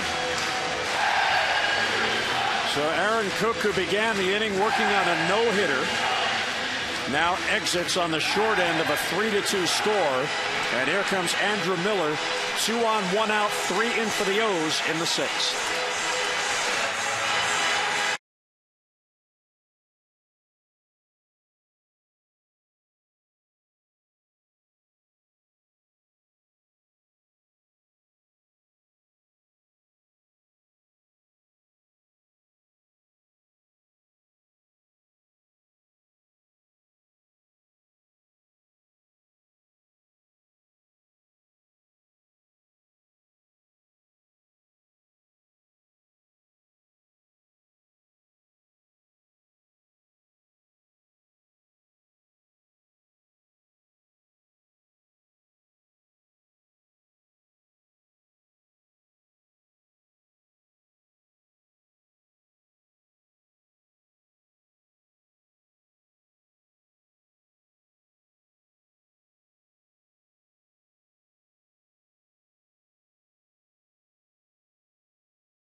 However, this inning turned with a 1-out walk to Nick Markakis. So he goes 5 1/3, 3 hits, 3 runs, 2 earned runs. He has walked 3. One of those walks scored, just 1 strikeout. And he was working on a no-hitter as this inning began. Yeah, and of course, not only the hits, but the error. And him throwing it into center field certainly didn't help the Red Sox cause. So Miller comes in, a matchup guy. Lefty's only hitting 136. And again, only 5 of his 35 runners. You can see 6'7" lefty, former #1 draft choice with the Tigers. And then he got traded from the Tigers down to the Marlins for a guy the Orioles are going to see this weekend. And that's Miguel Cabrera, leading the American League in RBIs. Ground ball pulled foul. Oh. Laz Diaz says foul. It did not go over the base.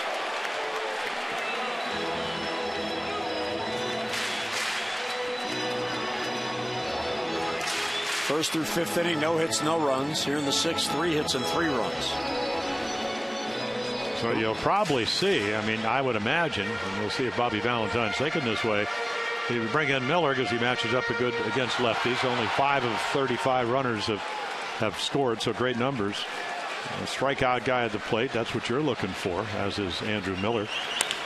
Bouncer right to Pedroia. Jones coming on contact. He is out at the plate as Jones tries to barrel over Saltalamacchia for the 2nd out. Well, that's the way you play the game. Pedroia comes in to see if he's all right. You play your infield in. He makes a good pitch. This is hardball. This is the big leagues. This is the pennant race. You don't want anybody hurt. But again, you don't really have a whole lot of places to go because he gets the ball so early. And just trying to do what you're supposed to do. He didn't have to do that, of course. But again, mask comes off. And Boston was fortunate there, Jim. Right before that pitch, Pedroia came in. He had been playing back up until that pitch. Well, with 2 strikes, you just figure that Andrew Miller's going to throw him a breaking ball, which he did. Made a good pitch with it. So Miller will leave as he gets the fielder's choice off the bat of Davis. Jones out at the plate. The collision. And we'll get another pitching change here with the Orioles. 1st and 3rd and 2 down in the 6th.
On and 2 down. Bobby Valentine wants the righty-mighty matchup. So here's to Zawa to face Mark Reynolds. Yeah, he's actually pitched very well for him. They signed him back in 2009, missed all of 2010 Tommy John surgery. So he's come in. You can see he doesn't walk a whole lot of guys. Haven't seen him in a couple of years, but nice little slider. You can see lefties hit him better than righties. And Orioles still trying to add to that 3-2 lead, but then again, 3 runs here in the 6th inning. And the Red Sox certainly could have been out of this inning with only 1 run if Aaron Cook able to complete the double play. Couldn't, threw it into center field, and the Orioles have taken advantage of that. Wieters at 3rd, Davis at 1st. And here is Mark Reynolds. So Junichi Tozawa on to face Reynolds to try to get the final out and keep this a one-run game.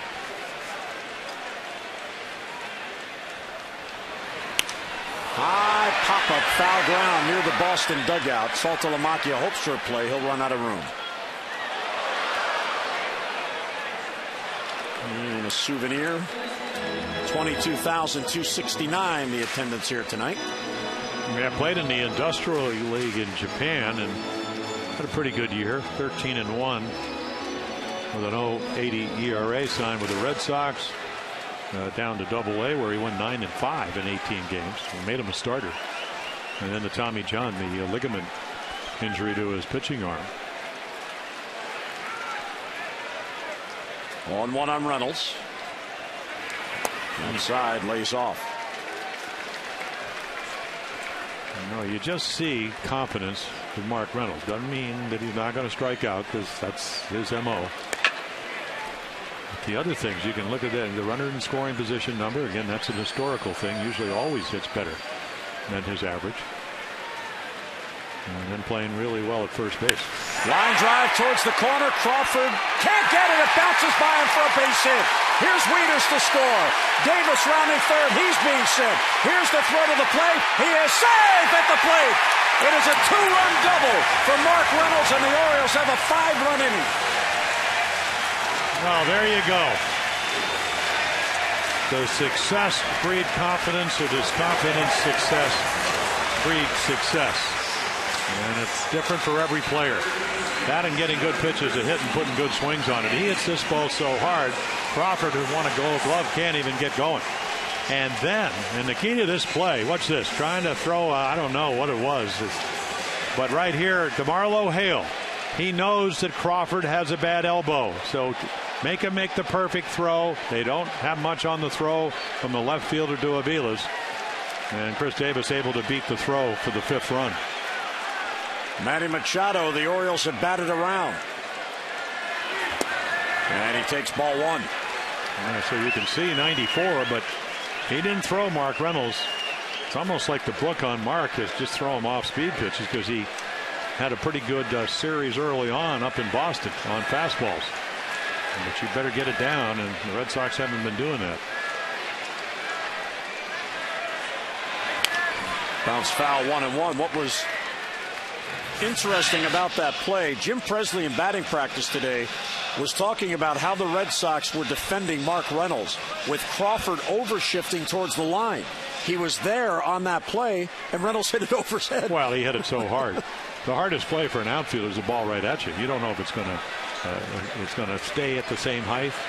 It's hard to get a read on it, and then when it's hit that hard, it's just a missile out there. Swing and a miss by Machado. Yeah, there's your splitter. I think that's what Reynolds hit, but it stayed up in the zone. So for Tozawa, 94, and then a splitter, which looks like when he gets it down, it's a pretty good pitch, but if you hang it, speeds up the bat. Machado down in the count, 1-2. Ground ball towards the hole, fielded by the shortstop Aviles, and there's an infield hit for Manny Machado. And Aviles tries to get back as Reynolds had rounded the base, but he gets back in. So Machado with an infield hit will keep the inning going. Yeah, nice play by Mike Aviles, because he knew he wasn't going to be able to make a play. Your job as an infielder with a runner on second, make sure it does not get into the outfield. He's able to do it. Just a fastball. Again, 2 strikes for the youngster, only 20 years old, Machado, and then the crash landing for Mark Reynolds, but able to get back. Heads up base running. I mean, even if it wasn't a crash landing, here comes Aviles to try to get the third out. Couldn't do it. Yeah, here comes Bobby Valentine again. His cleats looked like they didn't grab it. Well, they hit the top of the bag. He just skidded. So with Omar Quintanilla coming up, a left-handed batter, as Machado gets a base hit to keep it going. Reynolds goes to third. We'll get another pitching change as the other lefty, Craig Breslow, will come on in the 6th.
announced earlier in the game, it's Miller time, brought to you by Miller Lite. Mark Reynolds at third. You saw him slip as his spikes hit the bag as he was recognizing where that ball is. And he appeared to be in some discomfort between innings as the pitcher Breslow came on. He was over there talking with DeMarlo Hale.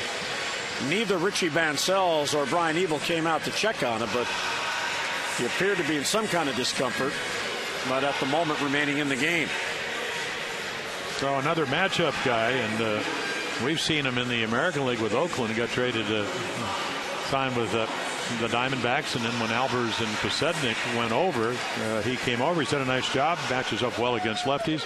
They're 2 for 13 out of Yale University. Righties hit him a lot better. 7 games for the Red Sox, 5 1/3 innings. And the Orioles with speed at first. Let's see if they maybe do a first and third play or something to try to get an extra run here.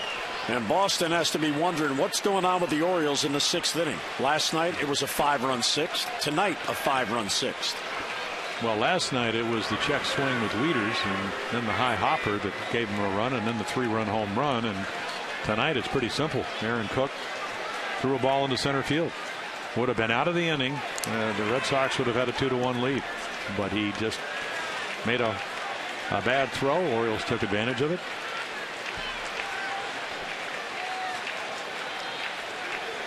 Quintanilla takes low, 1-0. So in this inning, 9 batters have already batted. Here's the 10th, Quintanilla, who led off the inning by grounding out. And the 10 batters now have faced 4 different pitchers in the inning.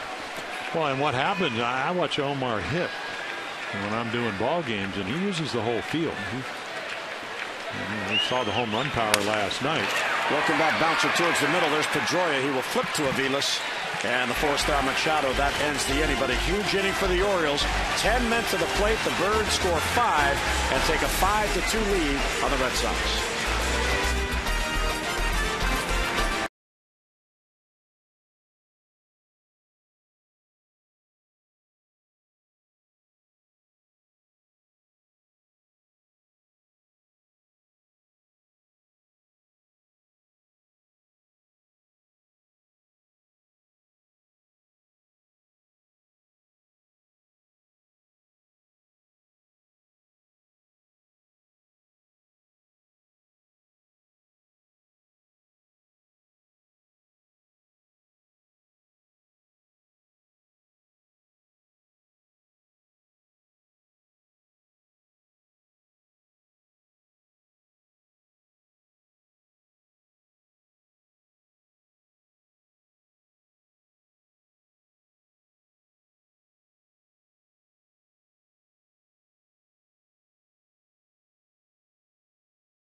Big hits by Wieters.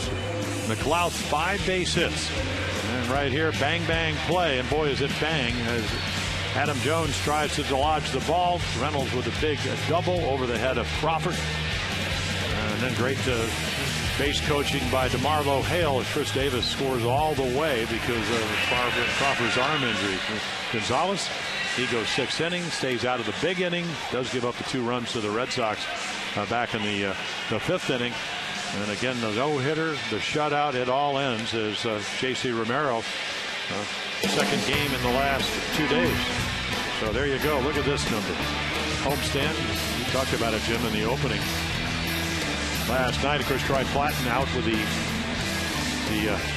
sprained ankle. Strope hadn't given up a run in about 16 innings, and then Jim Johnson, the closer. So all of them have done the job. The orange curtain, it has come down. So Romero last night, pretty good fastball, 89-91. Couldn't get his breaking ball over. Talked to Bill Castro. How about the job that Bill Castro as the bullpen coach? Outstanding. Has done with along with Rick Adair. So they bring in the lefty.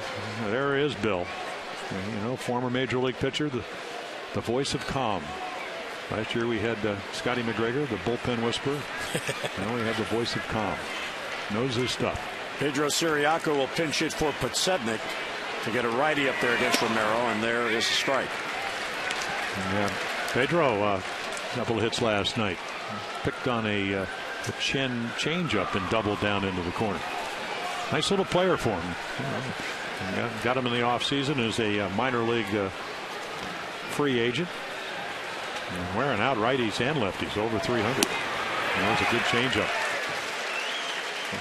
Yeah, Buck Showalter was talking about Siriaco before the game, and of course he was in Pittsburgh. John Russell certainly knew about him coming through the Pirates system there. Originally signed with Arizona, but one of those late bloomers.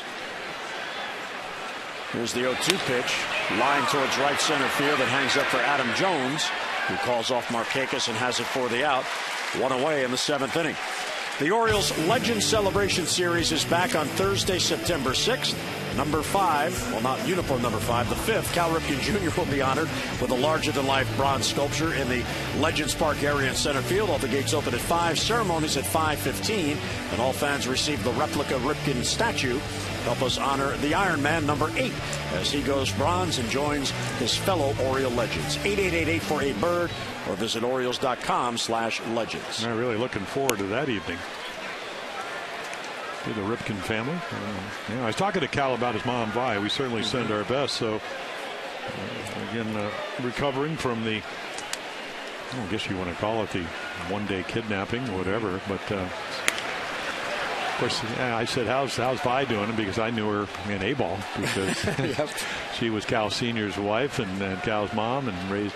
He said, well, when you go all over the country in a red van, taking 4 kids, changing tires, while she's shaking, she's doing all right. So glad to hear that.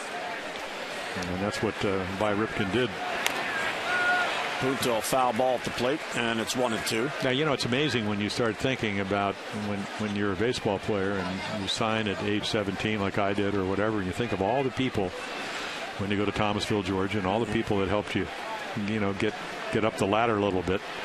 And for all of us, that played for Cal Ripken Sr., he was like your surrogate father. Right. Because you're only 18 years old. You're away for the first time.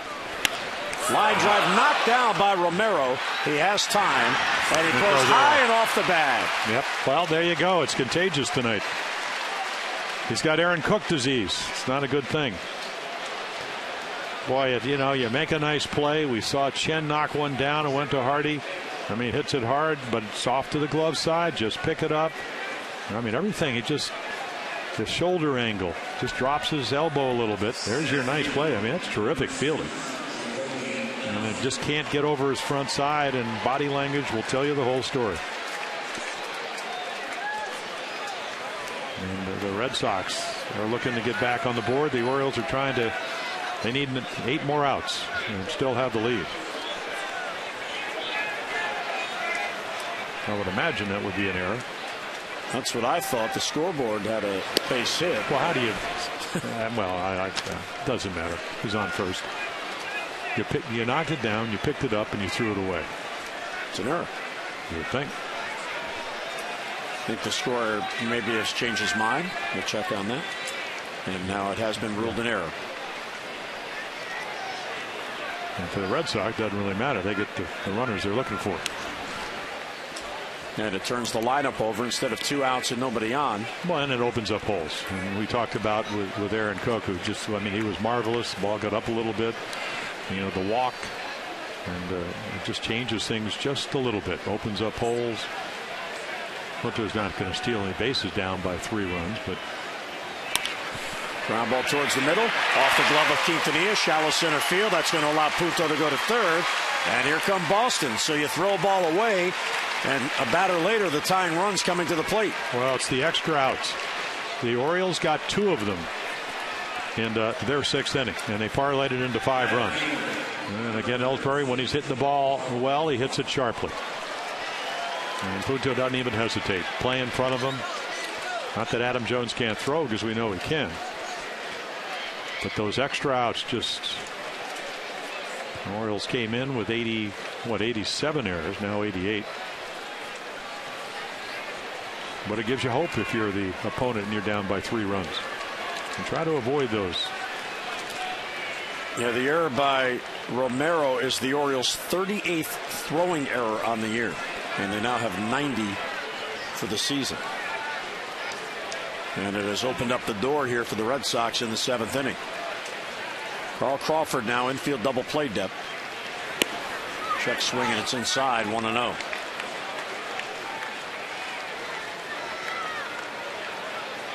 Yeah, and hard to double up Crawford because of his speed. I mean, it's not impossible, but he's going to have to hit something up the middle or right to Hardy, the shortstop. Bounce towards the hole. Quintanilla will take the sure out at first as the run scores. Here's Punto, and it's 5-3. So a wise play there by Quintanilla coming towards first base. That would have been a tough twist and turn going back to second with Ellsbury, so he takes the sure out. Yeah, and you can't hesitate either. I mean, Buck Showalter's got to come out at pitching age, but that is what would have been your third out. And of course, Buck doesn't worry about that. Well, he comes in, actually pitches pretty well, but just again the errant toss. So Romero leaves. It's a 5-3 game. Luis Ayala is coming on in the 7th.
Tomorrow, more O's action. It is the series finale as Chris Tillman will take the mound. He'll go against Clay Buchholz of the Sox. Coverage on MASN HD begins at 6:30 with O's Extra presented by Jeep. And then game coverage at 7 o'clock. We've got all the access you need right here on MASN. And there you go. Buchholz again struggled early, but he's back. 6-1 in his last 7 decisions. ERA of under 2 runs a game. 2-hitter complete game in his last start. Tillman struggled against the Royals, but other than that, it won 4 in a row. Actually, was it 5 in a row? I guess it was 5 in a row. So again, throwing the ball better than I've ever seen him, and that's what the Orioles hope from Luis Ayala, as he will face Pedroia. And again, you get this late in the ball game, it's about matchups. Pedroia, it really doesn't matter what those matchups are, even because it's can you get Pedroia out? He's 2 for 6 off Luis, and they now have the tying run at the plate. Strike 1 in the outside corner, or somewhere around there. Mike Everett liked it. Well, he did. Yeah, you know, this is not the Yankees, so the Red Sox, they don't really do a lot of complaining. Ortiz is out of the lineup. That's David. David never saw a strike that he liked. Well, he figured if it was going to be called, he'd go after it. He cued it foul. Well, you're right, and that doesn't mean you can get somebody out, because Pedroia sprays the ball all over the ballpark, but it does give you and get you into the swing mode. Jason Hamill with J.C. Romero, his new teammate. Hamill will go with the team on the road trip, continuing his rehab, coming back from the knee surgery. And both managers saying, boy, those PFPs, those pitchers fielding practice, doesn't always pay off, does it? Tonight, a perfect example. There's the 0-2. It's outside. There you go. Because Dustin Pedroia is fouling that ball right into the glove just in case he has to have a late emergency hack. Yeah, they certainly don't play him to pull. Double, triple down the right field line last night. You see Adam Jones.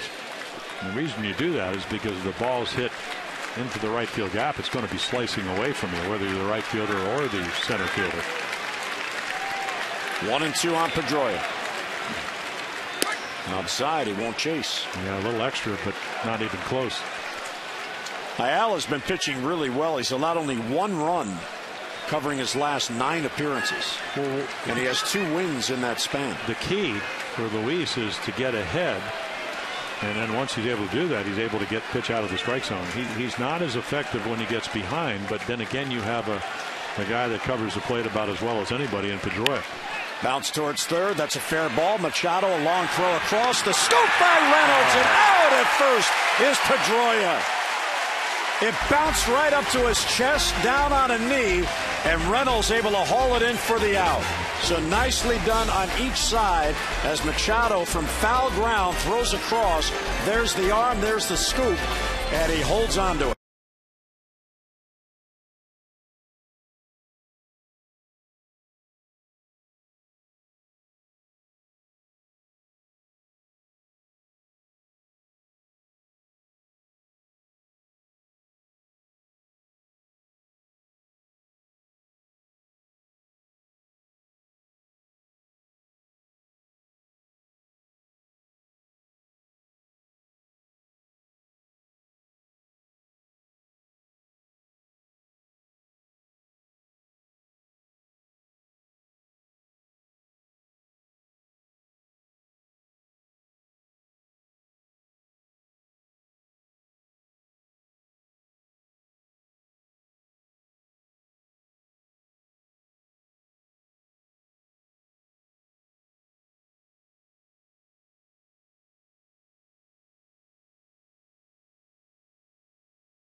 Manny throwing on the run, going to the foul ground, bounced it perfectly to Mark Reynolds for the final out in the 7th. And welcome into the booth, Jim and Jim, as the Orioles, we've been using this term all year about this team. They are resilient.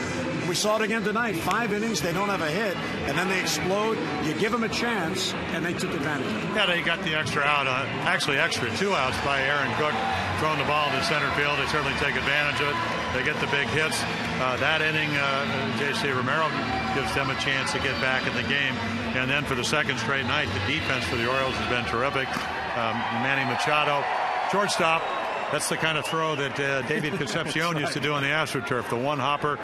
He might have even done that by design, but that was a very, very special play because the best hitter in the American League with runners in scoring position was on deck, and Adrian Gonzalez. Well, the Orioles now will look for those add-on runs as we go to the bottom of the 7th, and there is Manny on the bench. Nick Markakis will lead it off. There's Pedro Siriaco. He pinch hit for Podsednik, and he stays in the game in right field. Markakis got the rally going last inning with a 1-out walk. As Breslow stays on. So the Orioles now up 5-3 will look to increase that lead and make it easier for the back end of the bullpen in the final 2 innings. Yeah, and Breslow's actually pitched for the Red Sox before, back in 2006 and 7. Indians, Minnesota, traded to Oakland in 2009, and then about 142 games, good games the last 2 years for Oakland before he ended up with the Diamondbacks. And he was actually pitching very well for them. But again, Matt Albers goes the other way. And there's a slider. Good take by Markakis. That was a close pitch. Well, Nick knows the strike zone. Sometimes he knows it better than the umpires. Graduate from Yale University's molecular biophysics and biochemistry. And a changeup in a fastball count. Wow. So he has a future after baseball. Well, I would think. What is that? What exactly are those? I don't even know. Sounds important, though. 24th Yalie to reach the major leagues. Ron Darling, the last one in 1983.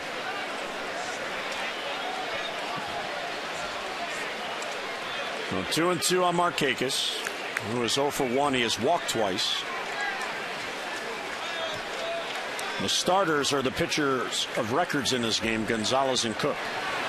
And he got him. Yeah, the old something off speed. Well, backup slider. We were talking about at the cage where Buck Showalter said there have been a lot of guys that pitch for him that could do that. I don't know if you do it on purpose, but looks pretty good when it happens, because if you're Nick Markakis, you think the slider's going to actually slide, and it just literally spins and backs up, and tough to time. Here is J.J. Hardy, who has one hit. In fact, he got the first hit of the night for the Orioles. There's a bouncer towards short. Aviles in between hop. He'll get Hardy for the second out. 2 down in the Orioles' 7th. Fans, show off your Birdland pride and help support the many Orioles Reach charitable efforts by ordering the new official Orioles Maryland license plate. It features the popular new cartoon bird. The plate, a great way to show your fandom and help support our community. All the proceeds go to the Orioles Charitable Foundation. Visit Orioles.com/plates for more information and to reserve your plate. I might want to get plate number 22.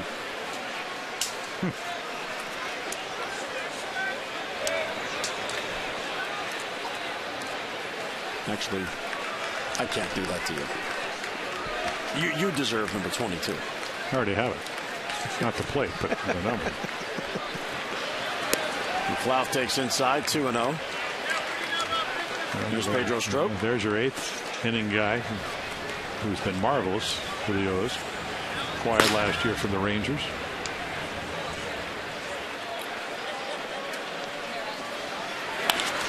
This ball's hit towards right center field and hangs up for Ellsbury, who makes the running grab. And McLeod is retired. Birds go 3 up and 3 down in the 7th. Orioles holding on to a 5-3 lead. We'll head to the 8th at Camden Yards.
Tonight, Joseph has won a total of $700 from the Maryland Lottery. For your chance to be the Maryland Lottery contestant of the game, play Strike It Rich scratch-offs and then enter your non-winning ticket codes at mdlottery.com/strikeItRich. Pedro Strop comes in. Look at that record. That's the second lowest ERA of any relief pitcher in the American League. And he's working 16 appearances, 15 and a third scoreless innings. The one number, though, the walks. And against the Red Sox this year has yet to give up a run.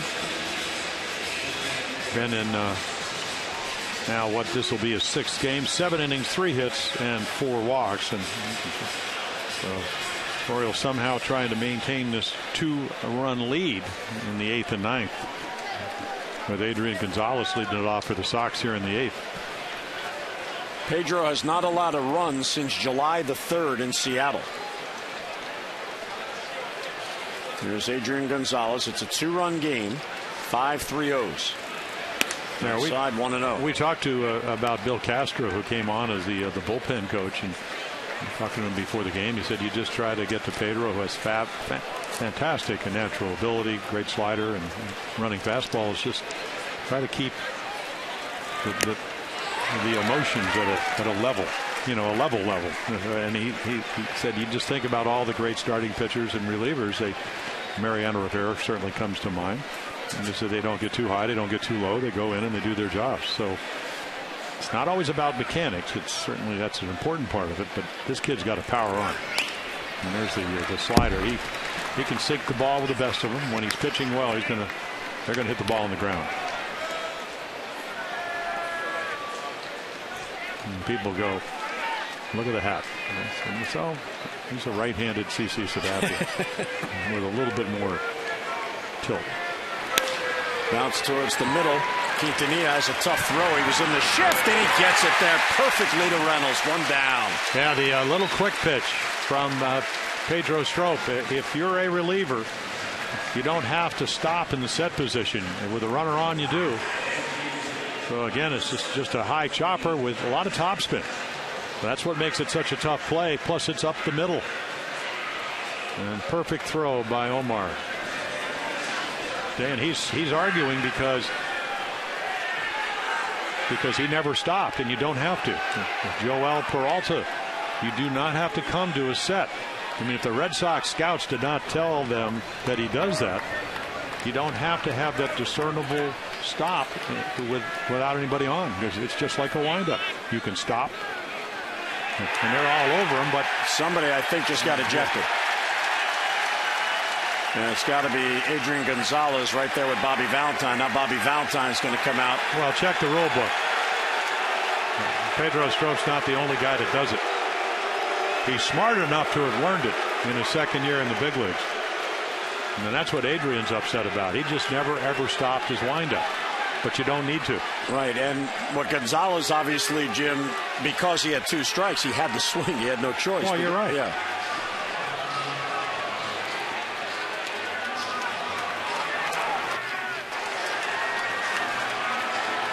So take a look at Pedro, and we'll see what they're arguing about.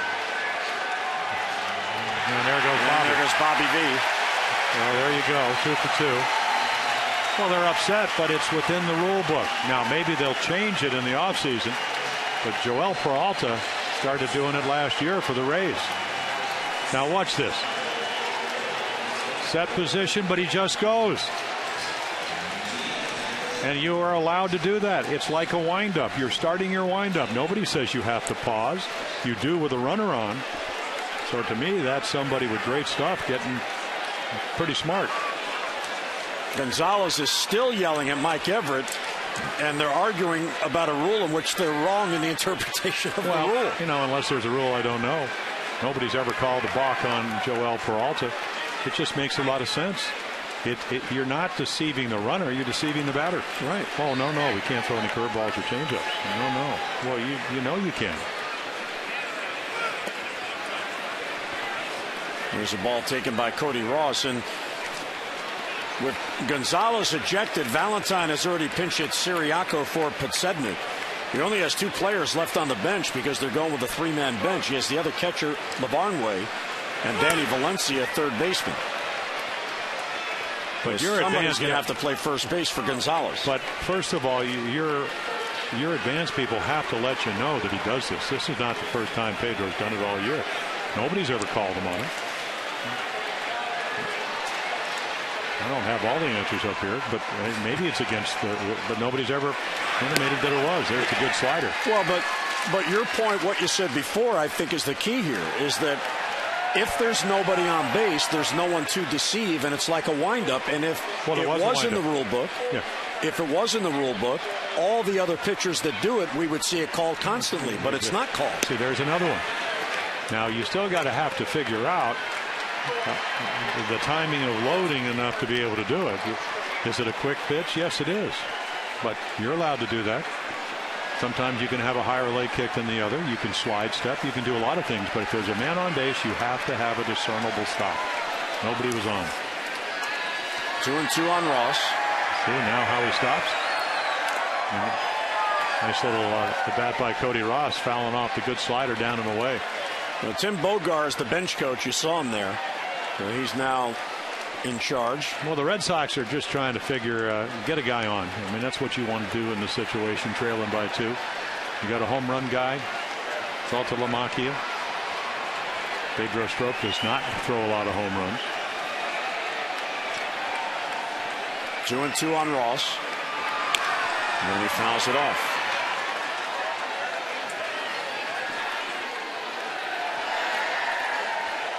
But when the Orioles traded Michael Gonzalez down to Texas, somebody did their advanced scouting pretty well to suggest getting Pedro Strop, and then it's a matter of just trying to maybe smooth out his mechanics a little bit, because he's got an arm. Strike 3 called right at the knees. And 97 with great movement. And once again, he didn't stop quite as long. He didn't do it as. But again, that's. So if there's a runner on, you have to stop. He stopped there enough. And then again, 97 with a tailing, sinking, moving heater. Now, Bill Castro, the Oriole bullpen, said that, again, the emotional part is that he just has to sync up his shoulders and the lower body. And when he does that, his stuff's electric. Here's Saltalamacchia. Fouls it off on 1 on Saltalamacchia. Here's a look at the AT&T Player of the Game candidates. Miguel Gonzalez, well, he's in line for a win. Mark Reynolds, a huge hit in the rally. Or Matt Wieters, who also had a huge double in the rally. Text in your vote now and have your voice heard. A, B, or C to 31826. Could be a tie tonight. I could split the vote. Well, 3 ways. Not splitting. That's right. Not bisecting. Splitting. Dissecting in 3 ways.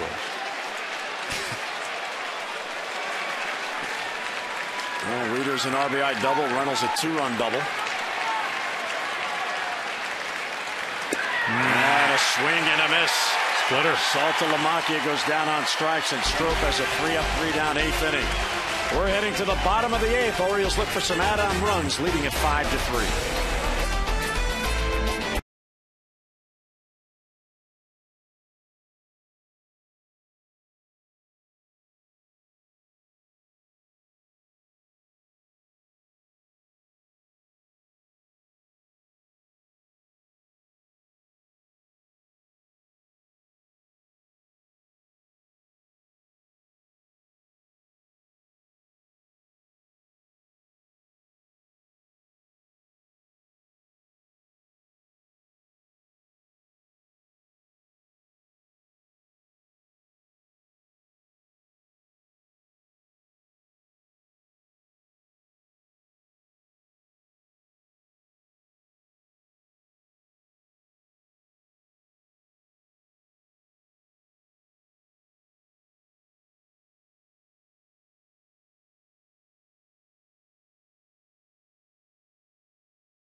American Heart Association Heart Walk.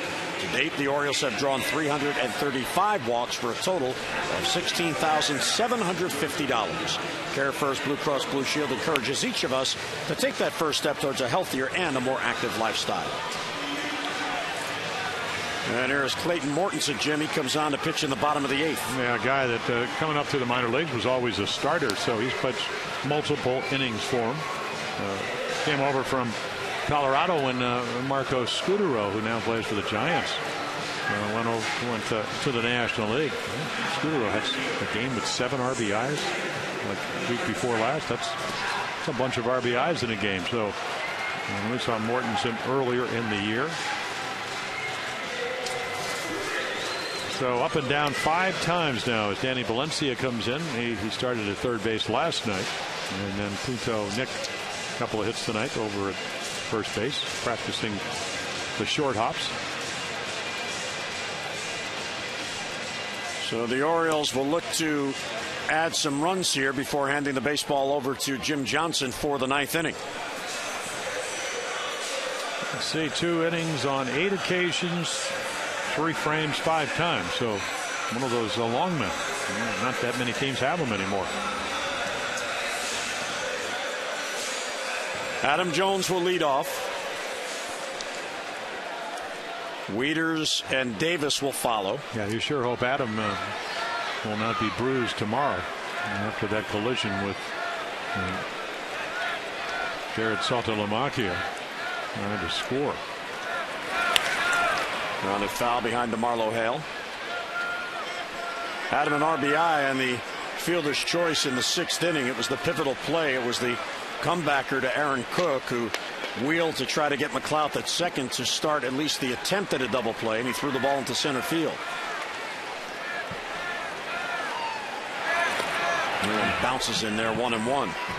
So Adam picks up his 59th RBI. He is 0 for 3 on the night. Yeah, Mortensen out of Gonzaga University, a supplemental round pick all the way in 2007, and then actually had some nice little minor league numbers. Not a hard thrower. A tall kid at 6'4". Turned 27 back in April.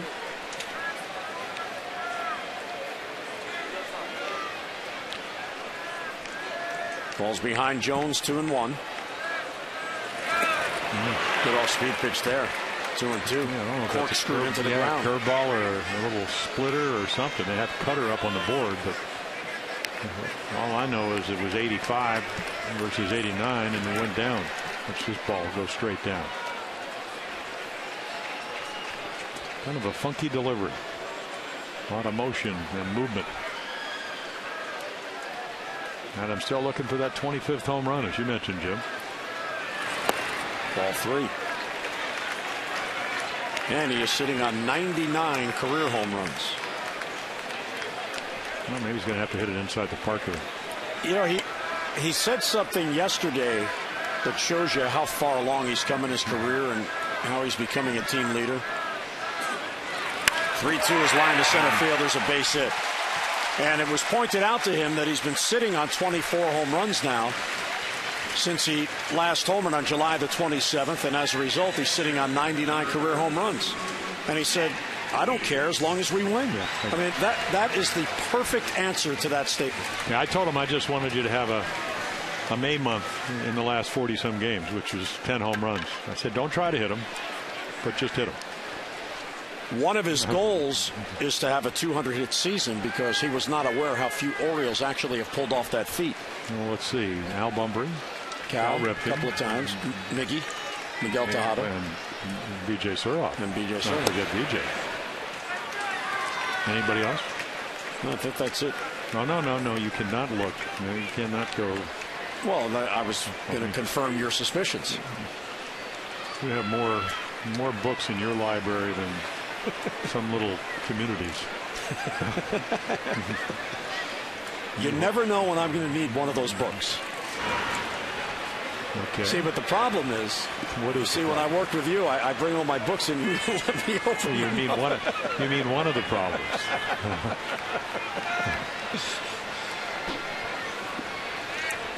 But Adam would like to join that group. Yeah, Warner Wolf used to go to the videotape. You go to the books. Yep. There's no sense guessing. Wheeler swings through it 1-1. And another off-speed pitch and a good one. Adam began the night, by the way, tied for 5th in the league in base hits, so he has 137. So let's see, he would need, what is it, 63 hits the rest of the way. That's going to be tough. But you never know. He's got half a month here plus September. Oh, he's going to play just about every game. He leads the Orioles in multi-hit games. He has 35 of those. You know, you get a couple of 4-for-4s here and there. You can tack him on. He's certainly capable of doing it. What I like is he really, I tell him to have another May, 10 home runs. And he got 40-some games to do it. Doesn't need to hit 10 home runs to help this team win. Nope. They are convinced he's going to run to try to get in the scoring position on with that leadoff single. Well, that's not a bad idea. Tall pitcher. And again, only 18% for Saltalamacchia, which is not always his fault. Gives a good fake, and Jarrett behind the plate certainly aware of it. Well, here's your classic hit and run count. Well, if you played the Tigers and Sparky Anderson was managing, the runner was going. Because the assumption is you got to throw a strike as a pitcher. Somebody's going to have to cover. The shortstop Aviles is shading up the middle to cover if Jones takes off. And Pedroia playing pretty much straight away. Jones is running, and it's bounced to first, fielded there by Punto. He'll step on the bag. See, so that's what you do. You start the runner. It's not a steal. You figure you're going to get a strike, which they do, and you get another runner in scoring position. So Jones at second with 1 down. You can follow the Orioles with the MLB.com @Bat12 app for your iPhone, iPad, Android, BlackBerry, and Windows Mobile. With live audio, pitch tracking, video highlights, and more. Text @Bat to 31826 or visit Orioles.com for all the details. Yeah, I mentioned Sparky Anderson. Eddie Murray statue night on Saturday. People look at you like you're crazy when you used to go into the old Tiger Stadium. The Orioles will go there this weekend, and they used to get the first 2 guys out and walk Eddie Murray intentionally in the first inning with nobody on. And they go, why would he do that? I said, well, you never saw Eddie Murray hit in that ballpark. Buck Showalter once walked Barry Bonds with the bases loaded to force in a run because he didn't want a grand slam. That makes sense. Whether that was the year he hit 73 or the year he was hitting 49. Right. Yeah. Oh, another good off-speed. Yeah, really good changeup.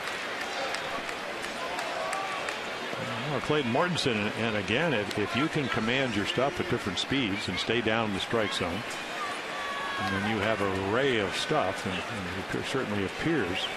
And he's done a nice job for him.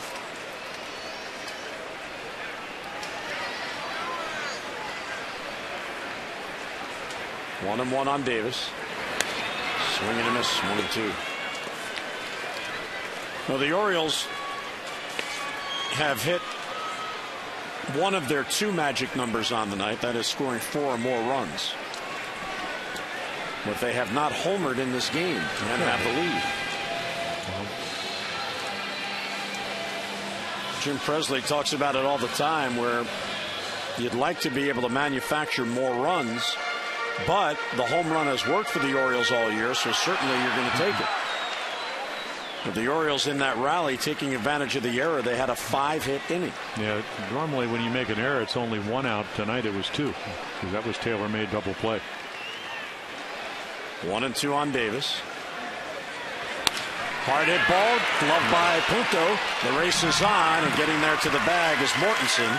Davis is retired. Jones goes to third. Well, another way you contend is you play consistent baseball. Here's how the Orioles have gone on the year. They went 14-9 in April, 15-13 in May, then went 13-13 in June. They did have a losing July, but it was just 1 below at 13-14. They're 8-4 in August, trying to go to 9-4. And the Orioles are also trying to go 12-4 in their last 16 games with a win tonight. Right, and when it looked like maybe the tent was folding a little bit. If you go back, and for you fans that are watching, last year they had 1 winning month, and that was 15-13 in the month of September. They beat the Red Sox 5 out of the 7, which broke their pennant or at least dashed him, as they're going to walk Mark Reynolds to pitch to the rookie Machado. If you go back to 2010, that's the year that Buck Showalter took over. They won 17 games each of August and September. Those were the only 2 winning months. So when you're in the throes of being under 500 for 14 straight years, not a lot of winning months. But again, you're right. You make a great point. But you know, there's always been those 7 and 20 months. Or exactly. But to this point in this season, that hasn't happened. So how about this turnaround for Mark Reynolds? He was sad a couple of days against Kansas City. All of a sudden he's hot. Now he's being walked. And Machado will come up with 2 on. Yeah, Bob McClure is going to come out and again just make sure they're on the right page as far as how they want to pitch to Manny Machado. The Orioles have had 1 losing streak this year of 6 games, and that's it. May 26th, playing Kansas City here. That was a 3-game series. The O's won the opener, but then lost the next 2. They went to Toronto and got swept in 3 by the Blue Jays. Then it was off to Tampa. They lost the opening game, but then won the middle game of that series. So they weren't swept. But that's it. 1 6-game losing streak all year, and that's why they've not only hung around, they've been adding to their 1-loss record. Yeah, we saw Kansas City come in last weekend and split the series with the Orioles, and they had a 12-game losing streak in the month of April. That's not what you want, not when you're trying to get off to a good start. Machado reached on an infield hit in his first at bat. Let's see, again, they play him. I mean, they give him the bunt with 2 outs. At some point, let's see, kind of about 4 steps behind third. That's a nice little take. And there's the closer, Jim Johnson. It is still a save situation. Orioles trying to make it a 3-run save for him if they can get Jones in from third. Machado trying to do that. Reynolds is on at first. 2 men are out.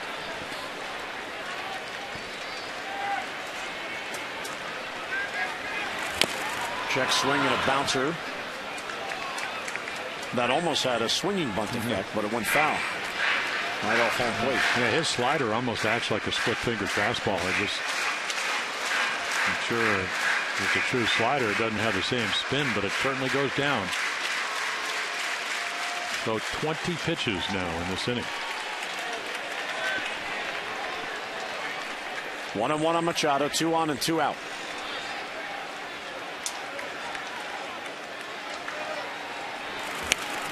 On the back. And another slider. Yeah, coming into the series over the weekend. Let's see, he had a curveball for a triple. He had 2 breaking balls for 2 home runs. I think 5 of his first 6 hits were on breaking balls. And then on Sunday, he took a fastball from Bruce Chen and hit it over the right center field fence for another home run. His infield hit in the 6th inning is only his 2nd single. He's got 5 extra base hits and 2 singles. Good take there, 2 and 2. Well, what I've seen, and last night Josh Beckett was able to run the ball in on him, got a couple of quick outs in on his fist. But with 2 strikes, it looks like for a young hitter, especially a former #1 draft choice, one of the highly rated and highly touted guys, he uses the whole field. He's not pull conscious. Doesn't mean he can't pull the ball. 2 and 2, 2 on and 2 down. And he got him. Yeah, good pitch there. So down on strikes goes Machado. That ends the inning. Orioles strand 2. Jim Johnson time as we head to the 9th.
Find our fares online only at southwest.com. By Burger King, come play family food where every game piece has a prize. And by Dodge, see your authorized Dodge dealer and experience a world of performance, design, and fuel efficiency. Schedule a test drive or go to Dodge.com and check out our powerful lineup. Well, we head to the ninth. It is a 5-3 game as the Orioles are trying to win back-to-back games in this series and run their winning streak to 3 in a row. And here's Jim Johnson. Well, you can see an excellent year, all-star team for the first year. And you look at all the Red Sox, Vilas, who lead it off.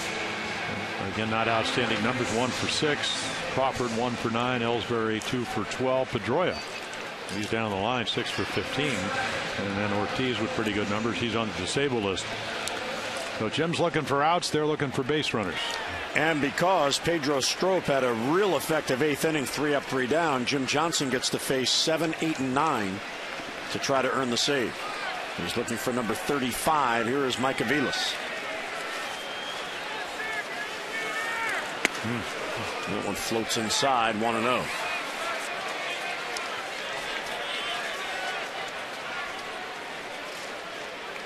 Yeah, Posednik out of the game and Suriaco on deck. And of course, Aviles, he'll be taking, he should be taking. I would think, of course, trying to get on down by 2. You think he'd be taking 2 strikes here. Of course, Jim Johnson to throw a strike, and he doesn't. Ball 3 in a row out of the strike zone.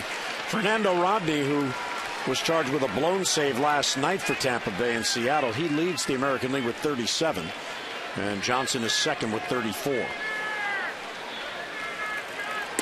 There's a strike, 3-1. Well, you got a fastball hitter who likes the ball in the middle of the plate, but you have to make him put, at least the intention is to make him swing the bat. I wouldn't be surprised again if he's taken right here, which he was. Nope. Bounces it to Hardy, who backs up to play the hop. And gets it to first, and 1 down here in the 9th inning. Here's an update on the voting for the AT&T Player of the Game, and fans like the starting pitching. Miguel Gonzalez, he did well tonight, 56%. Reynolds, 33%. Matt Wieters, 11%. There's still time for you to text in your vote and have your voice heard. A, B, or C to 31826. Tom and Rick will have the results coming up on O's Extra Postgame.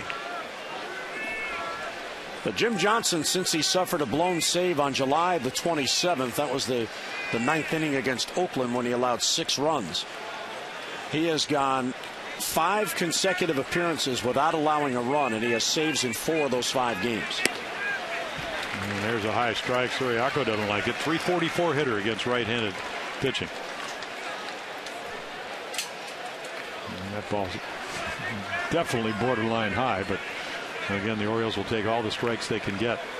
And they Suriaco up, Machado in on the grass. Take the bunt away. Make sure that he doesn't lay one down. We saw our friend Gordon Lakey, who advanced out for Phillies, and every time I see him and he sees Jim Johnson, he goes, it's just unbelievable that somebody can throw that hard and make the ball sink that much. Or bounce. Well, that was a curveball. But and what do you think they're saying about Pedro Strop? Right. Throw a 97, 98 with that movement.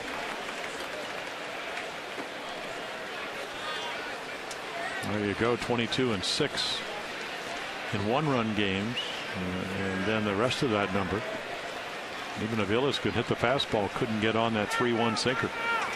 And there he chases. Bottom drops out at 93.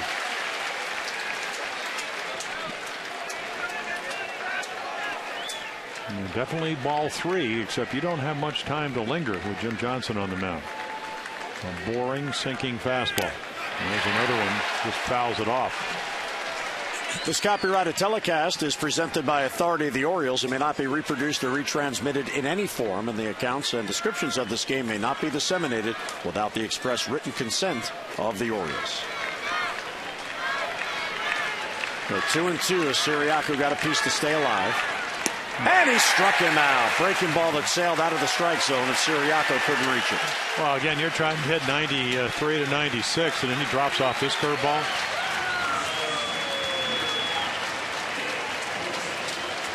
And your end is in the dugout. It looks like Paul Blair against Nolan Ryan in the '69 World Series. Nolan throwing about 100 and then drops off a hook. And Paul could hit the breaking ball. Nick Punto, the number 9 batter, takes a strike, 0-1. Yeah, always seems like he plays well. Not playing that much.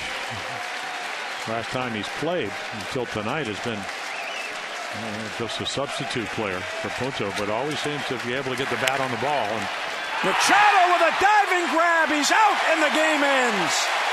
Manny Machado takes a base hit away from Punto, and that's how the game ends, and the Orioles win it. What a play by Machado on the soft liner. Gloved it before the ball hit the ground, and there's your final out of the game. What a play by Machado.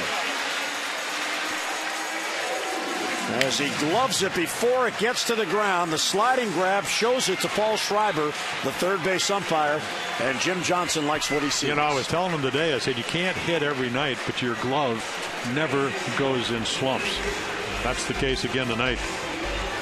So the Orioles, with a 5-run bottom of the 6th, hold on and beat the Red Sox by a final of 5-3. They have now won 3 in a row and go 12-4 in their last 16 games.